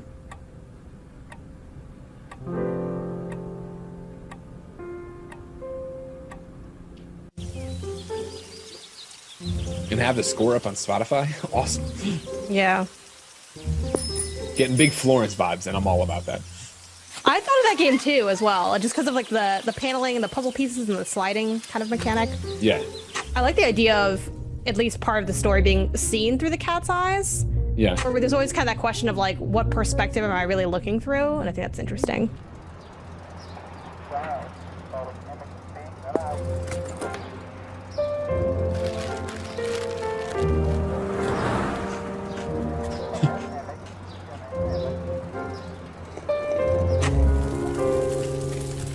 I think something that's nice too about games that kind of take a big scope of time is that there's these really like vivid, intense moments, but also like random slice of life stuff, because that's how memory works. You know, when I think back 100%. on my childhood, I think of like these really big deal things, and also like for some reason a really vivid memory from like that one day at the park. Yeah, to see these intertwined, right? To see a negative memory mixed with a positive memory mixed with life-changing memory here. God damn.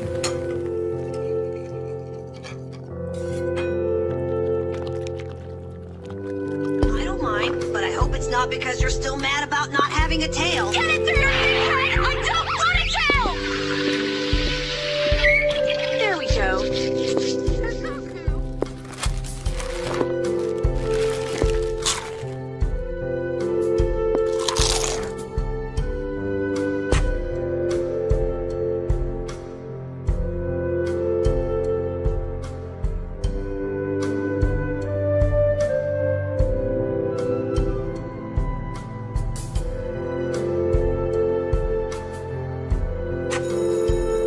The on-screen tip as well. Yeah. The art's so well done.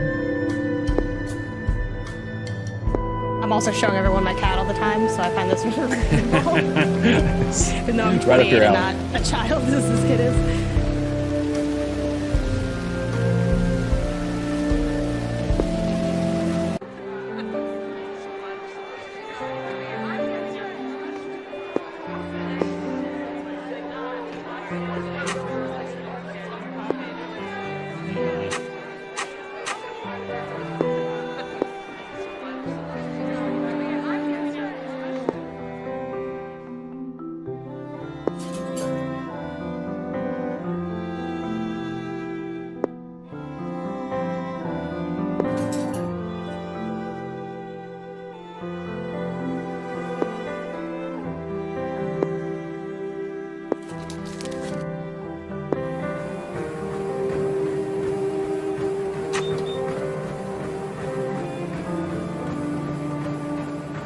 no. The cat knows. No, the cat knows.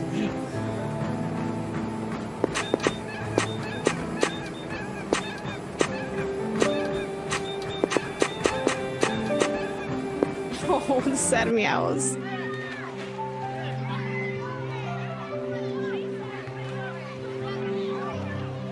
Good treadmill sound too. That really is what it sounds like. I grew up having like a treadmill in our basement, and like that whirring is really hard to capture. I like how the art's kind of changing a little bit too, as like this is kind of a little bit of a different look within the same style. It's very vibrant.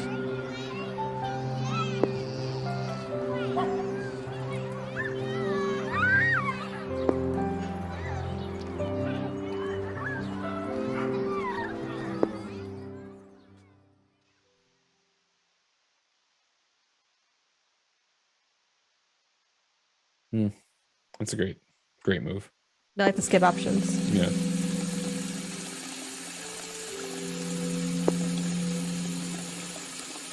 They do a good job with lighting and capturing mood. Like this kind of this scene reminds me of the post-funeral one of like eating like a meal in the kitchen with all like the other lights in the house turned off. For sure. I swear to God, if they kill this cat by the end of this game.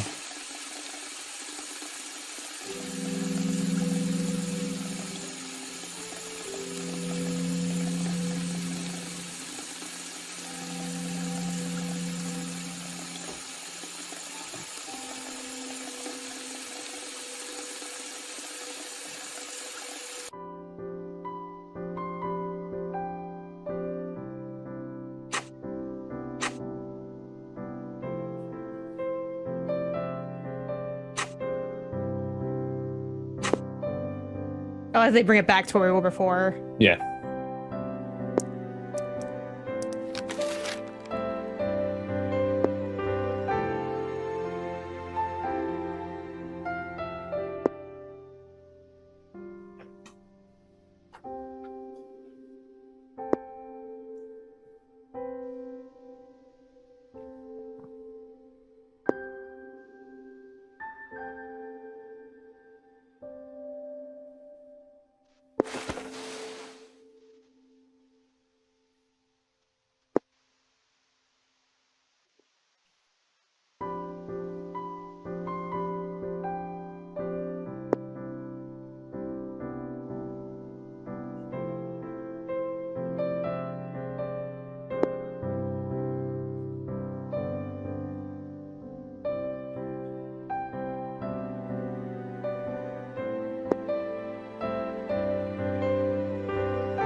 What a great message.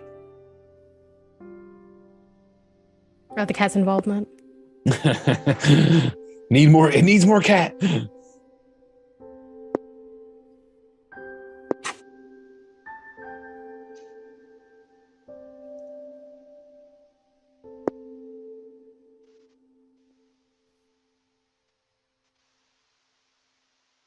I like the progression not being linear either, where it's like, hey, it's just, an ongoing process. Yeah, for sure. Great depiction of therapy too, and the help you can find there.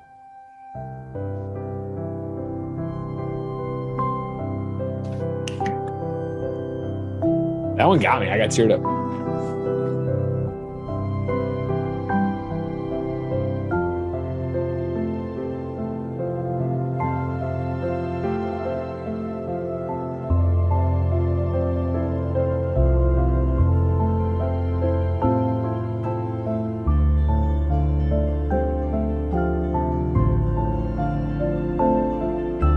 Also going to Twitter for this. I'm quote tweeting it right now.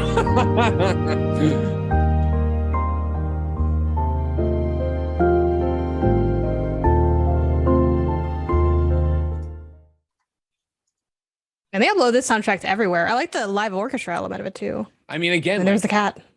It's what you get out of a program like this, right? And I mean, I know it sounds like, I guess I was going to say it sounds like an ad. You're watching the USC Games Expo. So clearly, like, we're pretty big on USC Games Expo. But again, that's like what making a game in 2022 is, right? Is being everywhere. It's not bringing people to you, it's you going to them. And I think, yeah, obviously the orchestra being on Spotify, but even the tweet they have up for going live in April, right? It's on Mac, it's on PC, it's on browser. Here's the website. Like, they had a Tumblr at the end of that. Like, you got to go where the audience is. And I think that is something so many independent developers miss, and something that's so great to see USC support and put into their curriculum and teach them how to actually get the game out to people, Janet.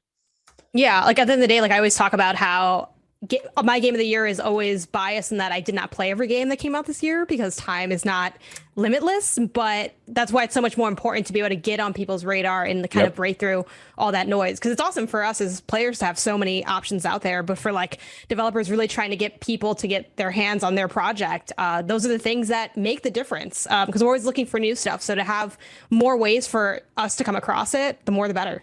Yep. And that's part of what all these students are learning at USC. Remember, of course, this is the USC Games Expo.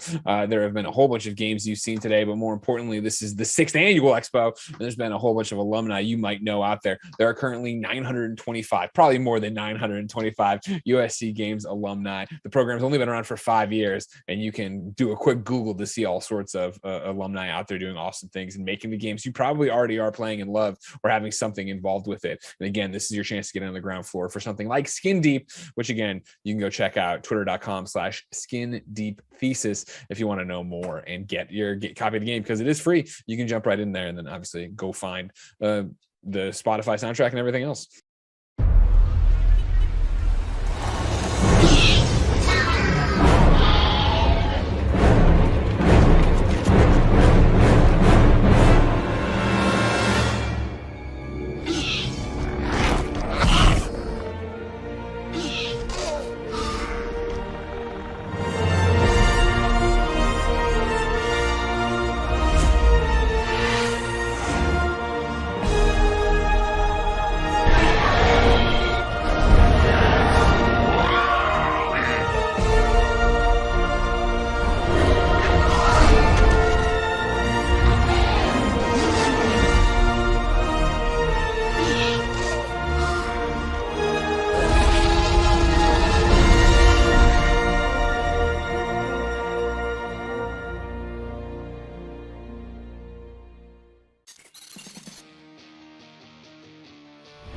Hi USC, Nasia here from Jam City. We're so excited to be sponsoring the Expo again this year. First and foremost, congratulations. You've made it this far. Making games is difficult. It's never a straight path, and you've zigged, you've zagged, you've rolled with the punches, and you found yourself here. It deserves a round of applause, so congratulations. Some of the most talented, creative, and innovative game makers that I've ever worked with have come out of this very program. And so you're joining that legacy of excellence. I can't wait to work with some of you soon.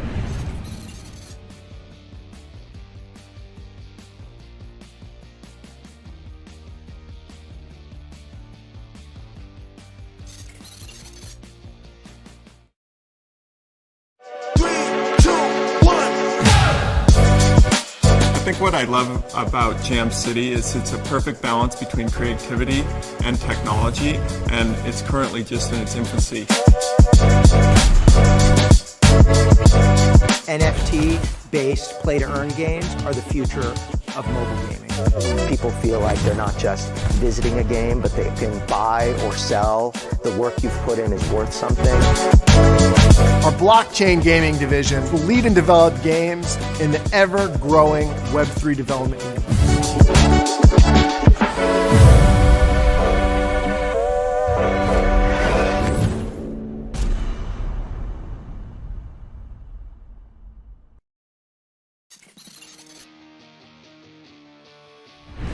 Hello, USC Games people. It's your friend, Judd Apatow. It's so awesome that you guys are getting to invent video games. I'm kind of a Galaga guy. I never really advanced past that. That's as good as I can do. I go back to the Pong days. That's how old I am.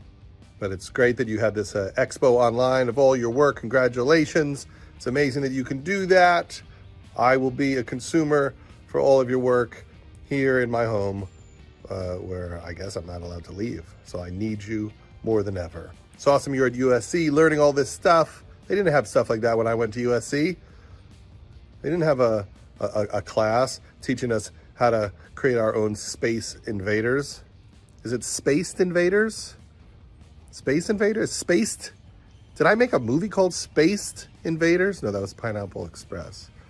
That's a good name for a stoner movie. Spaced Invaders. Anyway, take care. Be well. I'll be in the other room watching Tiger King again.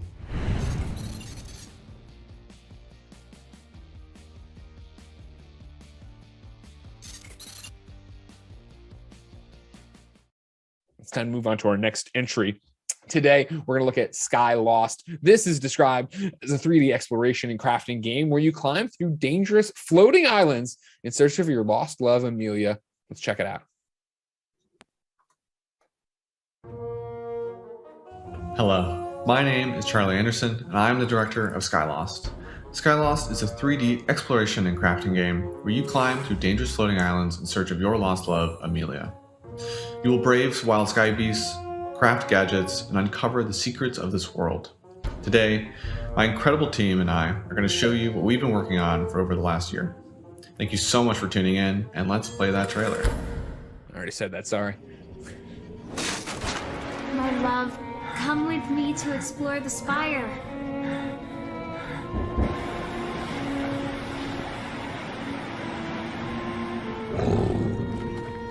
It's gonna be an absolute revelation. And who cares if the elders think it's too dangerous?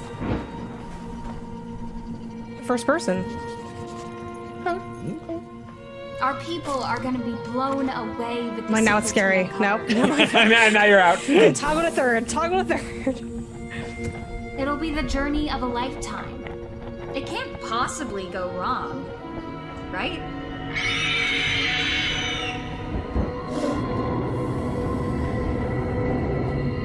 I'm always here to craft. Of course. Famous last words. Yeah. Ugh. This is not a very friendly forest, it seems. Oh, this is interesting.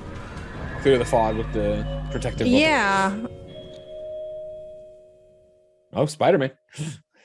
I got a little bit of some In vine Sky Lost, action. you play as the adventurous inventor Liag, who'll be stepping foot into the untamed This is the endless most spire, scary, which has never before been cute seen looking by thing I've outside seen. eyes. The world here is the focus, It's like filled explore with this dangerous world, or creatures and else. secrets. Or die. And you have only your wits and the tools you can craft to keep yourself alive. Hi, here is Yutong Liu, the game narrative lead for the Sky Lost. When the new floating landmass of the spire suddenly appear near their home in the sky world, the reckless adventurers Liag, Amelia, and Handam can't wait to explore it, despite their elders forbidding them to. They set out on their journey, but after getting separated in a crash landing, they discover that there is more to the spire. Are they truly the first one to set foot in this strange place? What is the source of the mysterious glowing red light? And will they be able to discover the truth behind these mysteries before it's too late? I'm Parwesh, and I'm the lead designer on Sky Lost. The team have created an interactive world where you as a player are free to create your own solutions to problems. Use a grappling hook to ascend sheer cliffs, craft a stealth field to hide from deadly I creatures like the notes flying kind of overhead. guiding you along the way. Use a glider to descend safely from heights and let the wind carry you to the next stop of your perilous journey where being unprepared is met with harsh consequences. Our systemic open world, unique AI, and embedded crafting system allow you as a player to interact with, survive, and ascend the endless spire in any way you choose. With their immersive Oh, world no. building, you'll find yourself in an awe-inspiring, visually stunning world of floating islands and fog. In order to give the player the feeling that the world itself is the antagonist, but also leave some curious to explore, the art team created a large broken spire of rocks where neither the bottom nor the top is visible. We planted large forests and bioluminescent mushrooms for the player to discover. We also populated the spire with mystical creatures to catch them off their guard. A bird with a toothy maw under a fake beak. A blind beast with strange glowing ears. Beware, they might be right behind you. And what about that glowing red light in the distance? You'll have to brace the spire and climb to the top to find out. Be ready to get lost in our sky world. Skylost has a lot of great design and cool art, but at the same time, we want to minimize unnecessary distraction or challenges. For example, in playtesting, we found that players treated our hostile flying beasts as friendly creatures, which contradicted to our original design. To fix this, we have to change their appearance to a dark gray with a threatening bright pattern. We also included a hint in the letters to indicate to players that our flying beasts are hostile. Hello there, my name is Rocco Wu and I'm the lead producer for Skylost, and we are super proud of our team of over 30 talented students for putting in hard work in the past year to deliver an experience that is breathtaking, immersive, and beautiful. Yeah, I love that they go into their ado, why they made their decisions and what they learned. Hi there, my name is Bilal Awan and I'm the marketing lead for Skylost, and I'm really excited to share with you the gameplay demo that we have for you for Skylost today.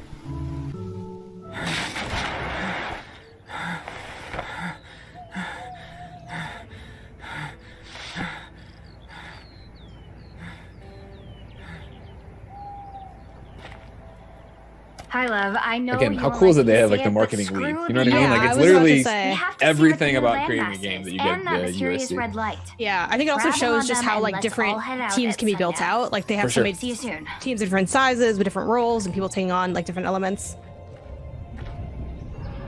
Some voice acting. I know, I didn't expect that either.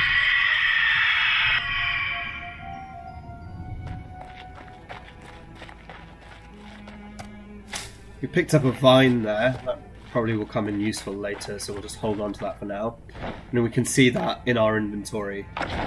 Even though I saw that before, it still always gets got me. you.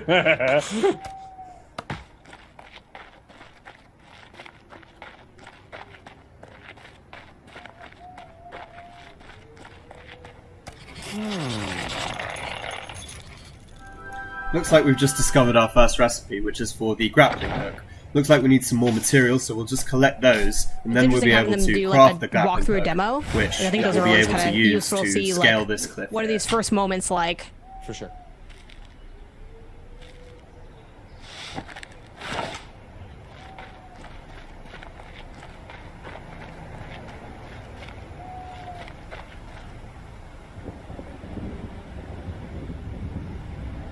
I like this game also invites you to see what you can do. Like it has that with like the floating aisles of, okay, how far can I go? Can I make this jump?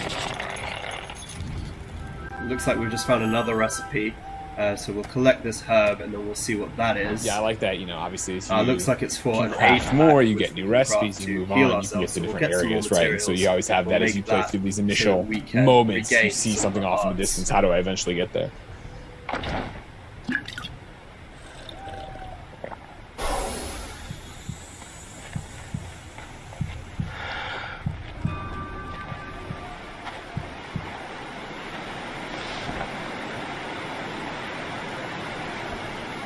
I want to actually see the full animation. Like, obviously, I think either can work, but I think it's always fun to get those extra, you know, animated shots thrown in there.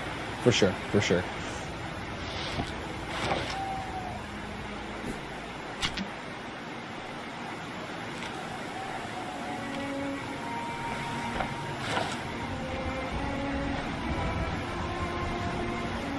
Looks like we've come across some kind of encounter. It's interesting that I can just kind of grapple onto the general environment. Like a lot of times there are like specific points, but it seems like anything kind of on that general edge is sort of fair game for latching onto, which I love. Kind of makes it feels like a little more organic, right? Exactly. I you know, there's good and bad examples, but for the most part, I really get like, oh, okay, I can only hit that one yellow thing. I can only grapple onto that one triangle hook. Field prototype you made. Its nest is nearby, but I'm not sure if it's safe to get it myself. I'll wait until we regroup.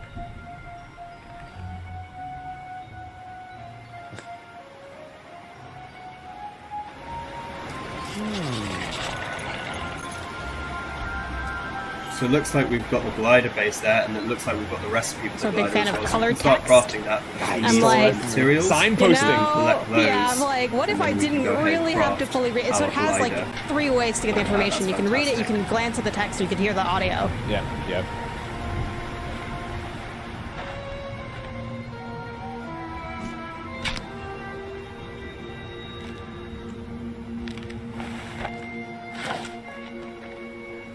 It looks like we've been discovered by a screecher there, so we're just going to run past and hope it doesn't... Yep, it looks like it didn't quite manage to attack us there, so we're safe. We'll glide down to this next platform. As you can see here, there are multiple directions that we can head in, and so we're going to go this way.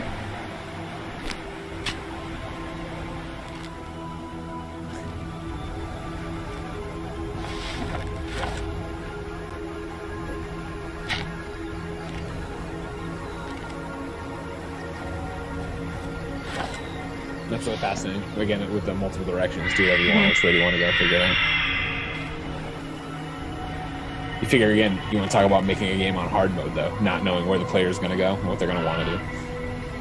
Yeah, it reminds me a lot of like when I spoke to like museum curators before, having to anticipate people entering from either side of the gallery and making it make sense for like the cohesion of what the exhibit's supposed to be communicating to people. For sure. So that mushroom looks interesting, so let's see if we can try and grab that. I like that little hiding hole, though. You can just kind of walk on through. Just stay there, get away from the while the bird, while you kind of like start to see like, okay, what's the pattern? Is there a pattern, or what degree is it randomized? You know, really getting to know the world.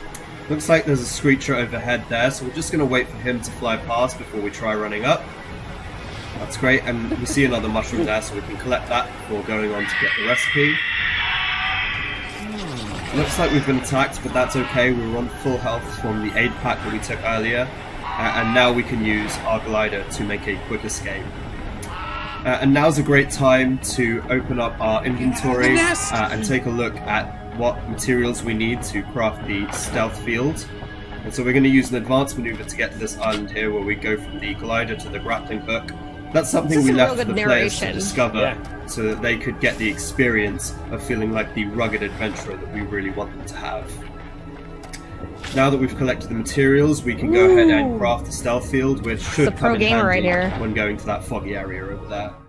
That's all we have for you today. Now, we want you to explore the spire. Thank you so much for watching. We hope you've enjoyed what you've seen and want to get your hands on the game.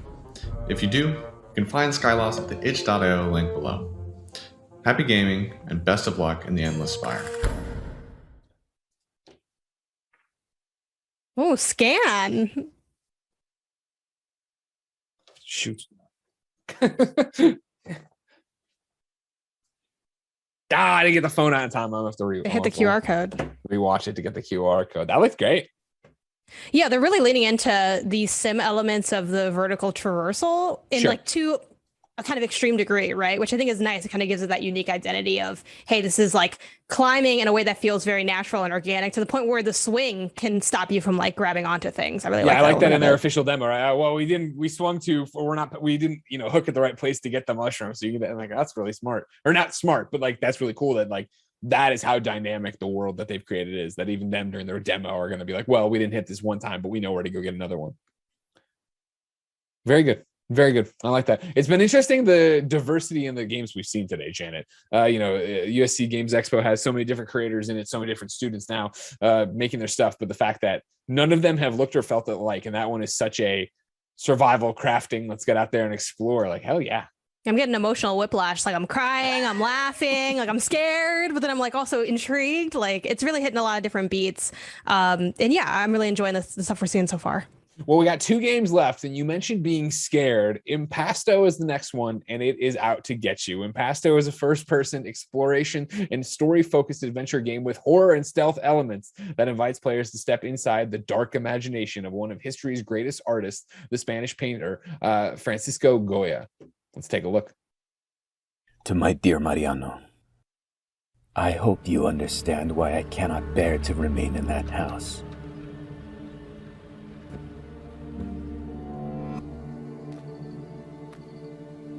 Oh no, Janet, no.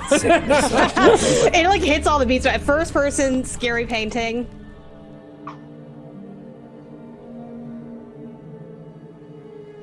It's time the to stop emotional whiplash fighting. you were talking about. Oh, are you in the painting? I don't know, but they are pulling from like the pieces in there though, to some degree. You must be prepared for what I have left you. Oh, that was interesting. I like the camera work. At times, It may even frighten you. God, Yeah, that no. dark is too dark. Oh no! Dark is too dark. Signed. And they got with the eating love. Oh, that eating is so scary. Goya, a su nieto. I love a nice little logo play, you know, where you kind of add some design work within the font. Hi, I'm Alex Tomkow, and I'm the director of Impasto. Impasto is a first-person horror adventure game inspired by the works and legacy of Francisco Goya, the revered yet tortured Spanish painter. Set within a world irreversibly altered by the artist's fraying sanity, the player must use both stealth and wits to survive. My team and I have been working incredibly hard on bringing the world of Goya to life over the past year, and I'm very excited to give you your first look at Impasto.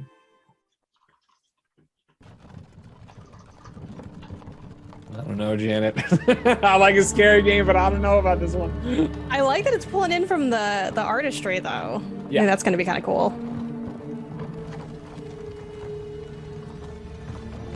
To my dear Mariano, I write to inform you that I will soon be leaving Spain behind. Know that I sail from her with a heavy heart, but the Spain I am leaving is not the one I want. Might drive faster. War and sickness are everywhere. I tried my best to keep faith, but through my waning health, my body is telling me what my heart tried to ignore.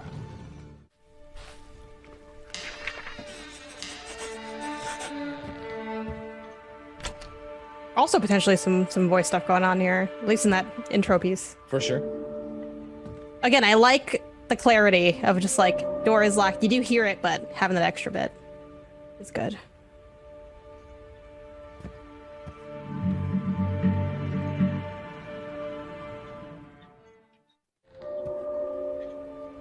Nope.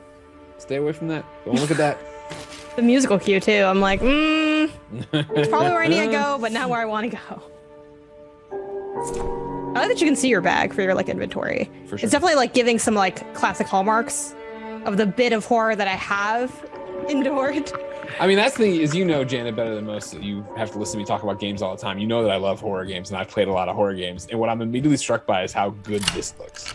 Like, and I just mean fidelity-wise, UI-wise. I mean, there's plenty of games I pay for to talk about on podcasts that don't look this good. Yeah, for sure. I think they are doing a good job balancing the lighting too, because one of my like beefs is if it's a little like, I get that the shadows are dark, but like once I can feel like I can't see anything. Yeah. But I think the candle actually has a nicer like scope to it than like a traditional flashlight would, where it's like a very narrow field of view. A nice bloom off of it, right? Yeah, for sure.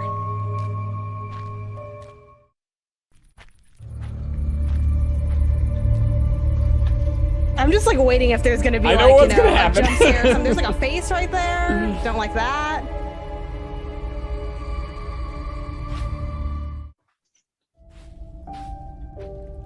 I love a mysterious character walk off. Where it's like, hey, am I alone? Am I not alone? Is that person even real? This one looks familiar. Child, name yourself. Mariano Goya. That is what a cool integration of putting your name into a game. Grandson of the great Francisco de Goya, and a smear upon his legacy. A gambler, a drunkard, and a disappointment. Are you here to make amends? This person's pulling no punches. Yeah. Because they're all up here, Janet. Right? This is all your thoughts, I bet. I'm on to you. I'm on to you. What you truly are.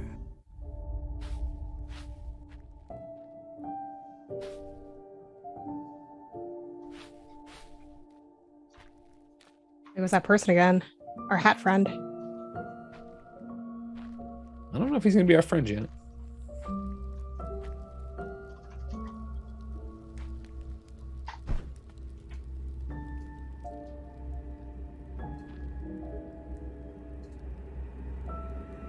All right, here's where it starts. The second they tell you know how the game is, Okay. right? It's like the second they're telling me to sneak, okay, it's stealth time.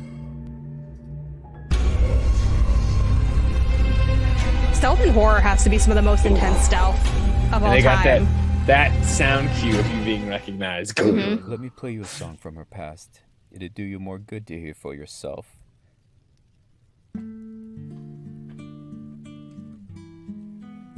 Like how throughout this whole area, it's just like random NPC characters that are half like smack talking you, half like, hey, I'm just gonna play you a whimsical tune as this door magically opens. I would just stay with this dude. Right? What else do we need?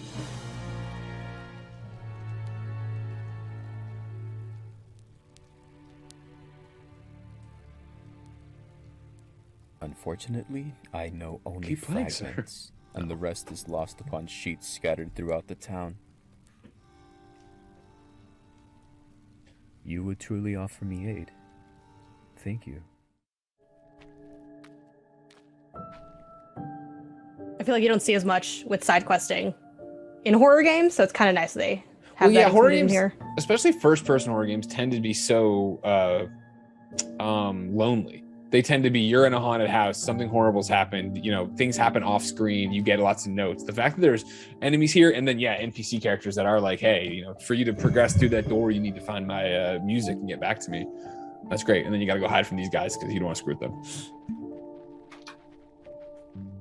Yeah, I'm surprised to see so many like mechanics woven into this in terms of like, obviously it's still like at the core first person stealth adventure in the exploration, but having something like this where you can go into a barrel. I also really think it's cool that you can have those like poked holes out, because that's always the stress too of like feeling you have to memorize maybe the enemy pattern or the timing. So like having a little bit of autonomy there, I think too with like horror, it's so often a push and pull between making you feel helpless and that fear coming from that helplessness, but also giving you the autonomy where you feel like you can do something more than just kind of run away from things. For sure.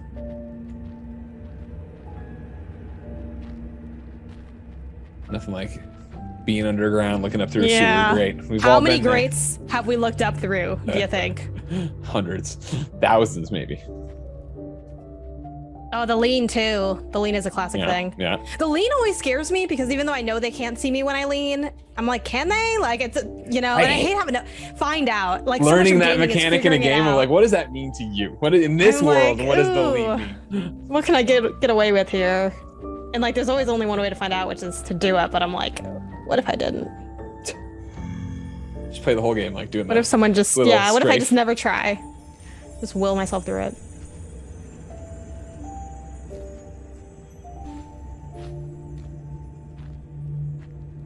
I feel like we could hang in this world. You know what I mean? Like, I don't think it's not getting too crazy yet.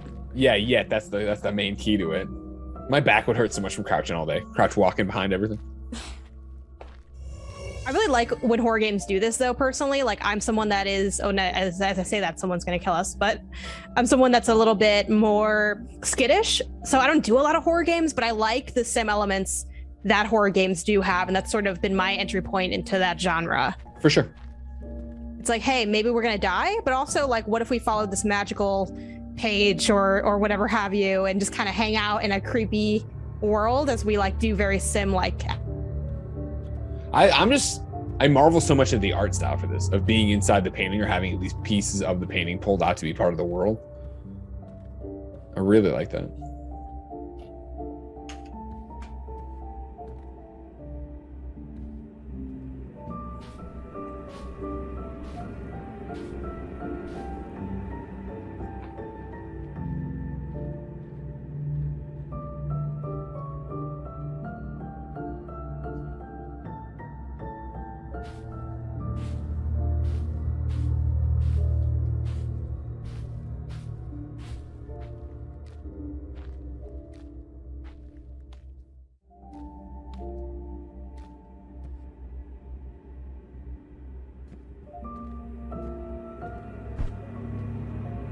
Really good soundtrack too.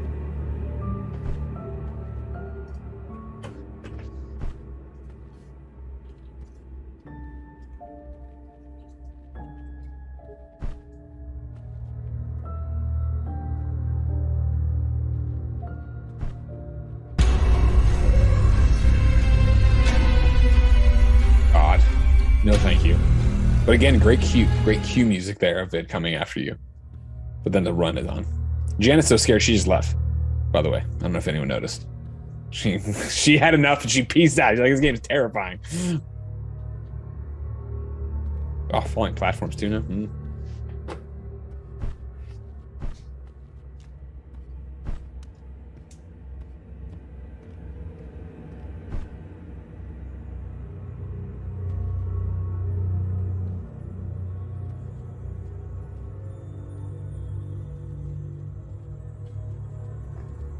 That doesn't seem fair. That guy doesn't even have a torch. How would you identify him?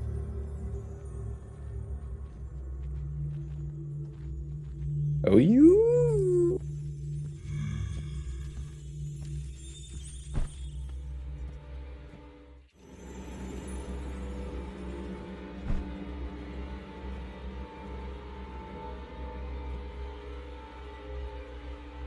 Really, I like the HUD element too of them telling you like when it just changed, right? Because you're chasing the music sheet, sure, but now it's hidden somewhere inside, making you understand you're not looking for it blowing around. You've got to investigate. Ooh.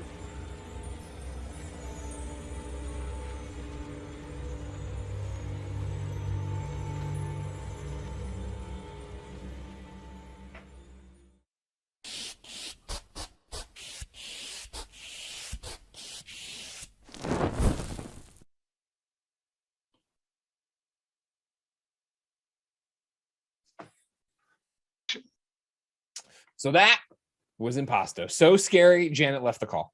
I just couldn't handle it. It's the computer said no more. I'll tell you, like after you left, we got recognized again. Another guy came out. He wasn't even using the fire. You said earlier we'd survive in that world. We would not survive in that world. You and I would not be able to hang in that world. It's fair. Fair enough. Believe it or not, it is almost time for us to go. We have one game left here for the USC Games Expo, I guess, demo section. And this one, I'm not saying we saved the best for last, Janet, but we might have saved on paper the one that is the most Greg Miller game. We're going to talk about Spookalele right now. When a fabled disaster causes ghosts to spill into the human world, an apathetic reaper and a fearless young girl with magical powers must use their musical abilities to fight ghosts and save the world from an endless night. Yes. Yeah, absolutely. Like I was there a Ghost. Like for me, it's always when does it get me on board? Yeah. Ghost I was down for. Fearless Girl also down. The musical powers and the magic element of it, I'm here for it. All right. Well, let's check out our final game of the day, Spookalele.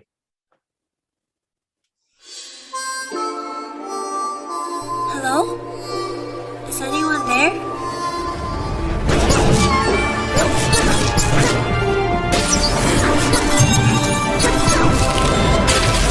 Guess we're taking the ghost out of Ghost Town, huh, kid?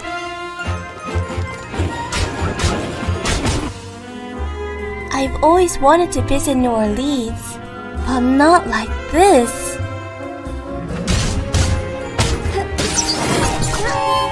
Nice one! New Orleans is such a That's good place not my for like home. a ghost setting That's too. my hell.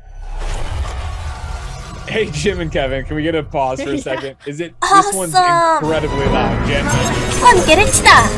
A minor chord. Yeah. Just for you. You can maybe just take it from Roll it back to the let's see some gameplay.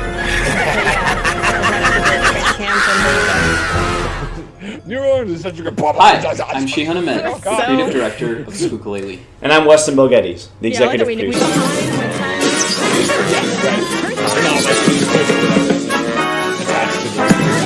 Yeah. It also just shows you that like there's so many ways to tell things that touch on the same themes, right? Like there's like the horror way to go with ghosts. There's like this is kind of taking a much more playful look to it. Yeah, you're on the offensive, right? You don't Sorry. feel like you're hiding It's from blocked them or off. scared of them. I guess I'll have to go through this I bar. really like the lighting. I'm always a fan of like the little bar settings, but I think the lighting is really cool. Too young to be going to It reminds me a of After bar, you Party, know. actually. Yeah. It's neon. 아, For sure. 놀랐잖아. I told you to stay back at Rachel's. And I thought you trusted me. I fought a lot of ghosts by myself. Oh, you switch. Why, you think I can't help? Get on my back. Oh, so now you want to be partners. Get on now. The way he runs is the thing that has really gotten me.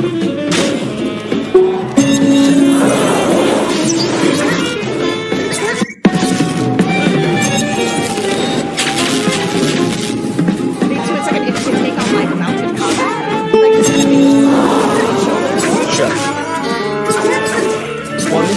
not as if you look at their see the musical. How's we got getting go faster with me around? I'm trying to catch it when they use the R2 items. I've never seen a sublime tear this bad. 왜? 집 보니까 좋지 않아? That's not my home. That's my hell.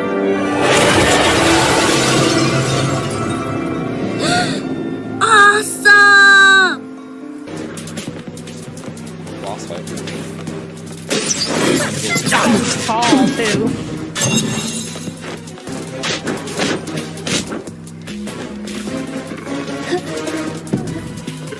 Floor is quite literally lava.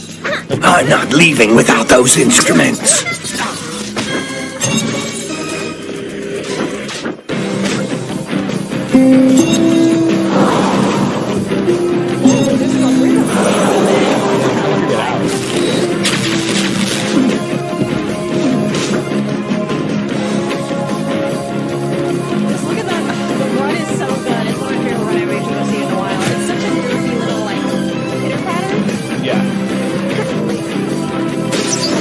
Give it luck. Also, a fan of any character with like a pumpkin on their head. Ouch! That was my impression of you when I'm done.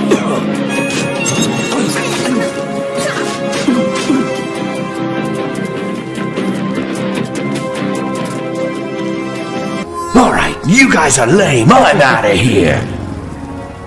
But this won't be the last time you hear from Diesel Knievel. I'm glad that's over. Well, I'm going to defeat this ghost. You can come with me if you want. Hey, wait up. I said to follow my lead, kid. I don't want you dying on me. I mean, if you die, then you'll just be another ghost to reap. More work for me. Oh, yeah. 늦게 오는 사람이 지는 거다. 출발! Now, we'd like to give you a little look behind the scenes on the development of Spookalele. Let's take a look at the art team. Hi, I'm Erica, and I'm Spookalele's character art director. My job is to help develop the stylistic vision for characters throughout the pipeline, from concept to in-engine assets. So my main challenge is making sure each character fits the universe thematically. So each character is really unique, but all draw from some of the same core elements. I want that So they're Spookalele. all kind of an intersection of spooky, supernatural, and streetwear. And so I do a lot of research It's for got a ukulele inspiration painting. and draw from Ghibli films and Yeah, but that second part is work for me. You know what I mean? I have I ukulele also on the looked wall, at characters actually. from folklore and It's not popular imbued with culture. any magical powers, to And my I also knowledge, work in but- different parts of the character design pipeline, from illustration to 3D modeling, bringing them from concept to functional in-game models so that our animation team can bring them to life. Hi, my name is Sarah, and I'm the animation lead on Spookalele. For us, being animator is a lot of working with designers and engineers I to know. make sure the combat feels really satisfying and lethal. We usually start with 2D sketches or video references, maybe from games like Nier Automata or Final Fantasy, Could see and that, then yeah. we'll go through some iterations with the combat team. Yeah, I see that. Finally, our visual effects animators and sound designers add a lot of that satisfying juice to the combat.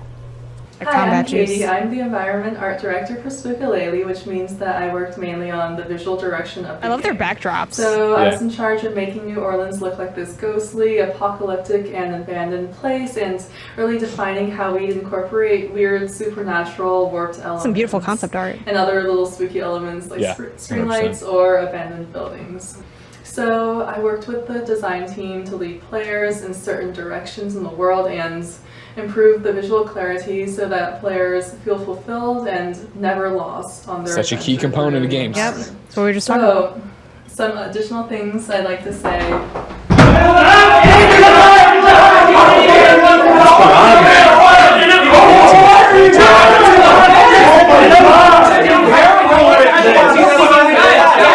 Whoa! What's going on here?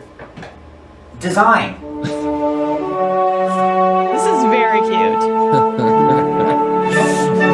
That's good. Design. Hello, I am Kevin and I am the combat design lead. So over here at Spookalele, we need enemies for Haru and Spooky to whack.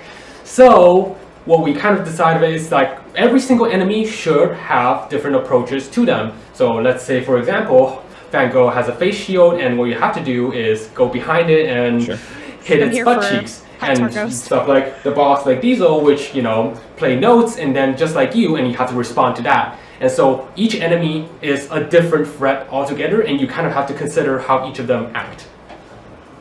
Hi, my name is Daniel. I am the lead world designer on Spookalele. Part of my responsibilities include encounter making and pacing throughout the game so that players are appropriately challenged at all stages, right up until the boss fight, which is a whole different beast altogether. It's Elden Ring in the background. Hi, my name is Nicole, and I'm the engineering lead on Spookalele. As engineering lead, I was responsible for making sure that the QA and usability team was heard. Every week I would make a build on Tuesdays, and then the usability team would take that, play test it, provide us feedback, and then I would make sure that their feedback was heard and incorporated in the engineering process.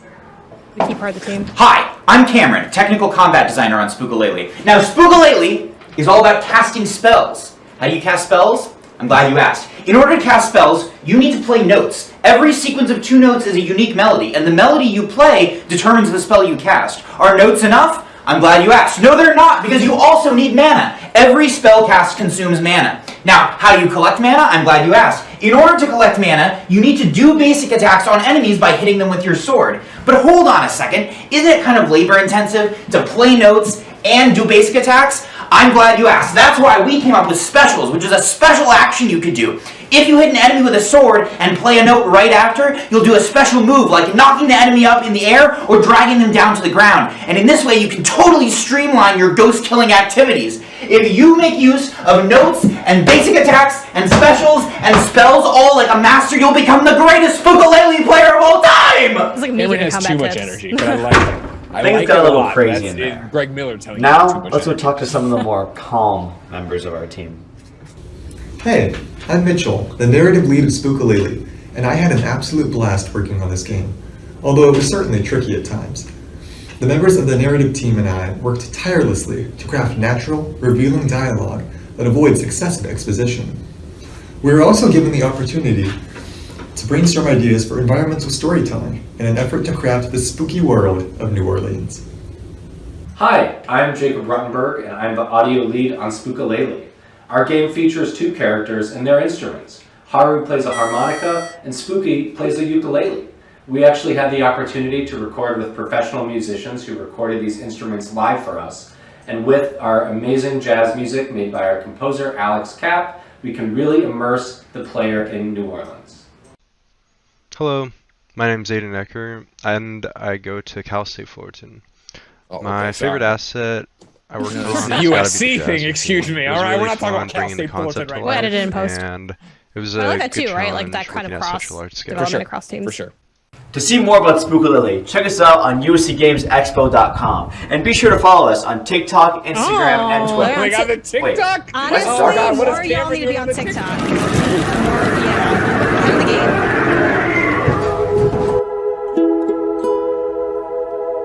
And the QR code. Y'all did a lot. Kids are on it, man. This is why people are going to USC. We've been taking part in the Games Expo, being a USC Games Advanced Games project, learning these kind of techniques.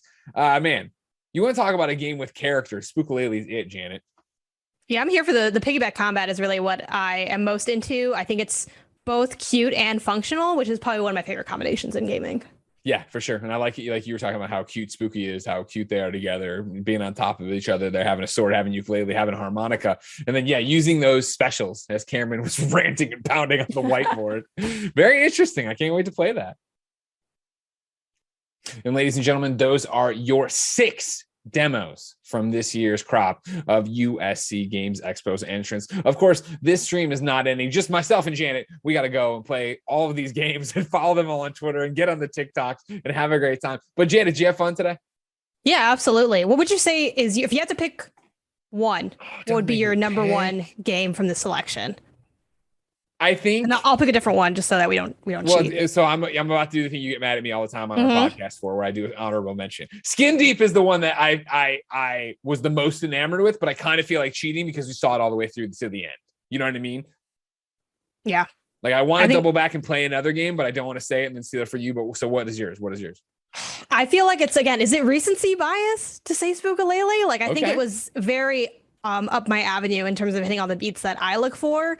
I guess if I also want to be cheap and do an honorable mention, I think toss an honorable mention to That's Not What Happened and not how it happened. Because see, that was that was the one. I'm like, that's the one I've already downloaded. You can go download it right now. And I think what's cool is like all these games were so different and they all hit different beats on like what I come to games for. But for me, like the most me games, I think would be those two. Yeah, and since we're the same person, that's why I picked it as well. And of course, then Impasto, very excited for as well as a horror game fan. I think it's very creepy and scary, and I want to know more about that. But there are plenty of other games for you to know all about here at the USC Games Expo. And even though we're leaving right now to go back to make content for Kind of Funny Games on YouTube, podcast services around the globe, Jesse Cox is here to hang out with you and play some standout selections. So on behalf of myself, USC, and Janet, until next time, it's been our pleasure to serve you.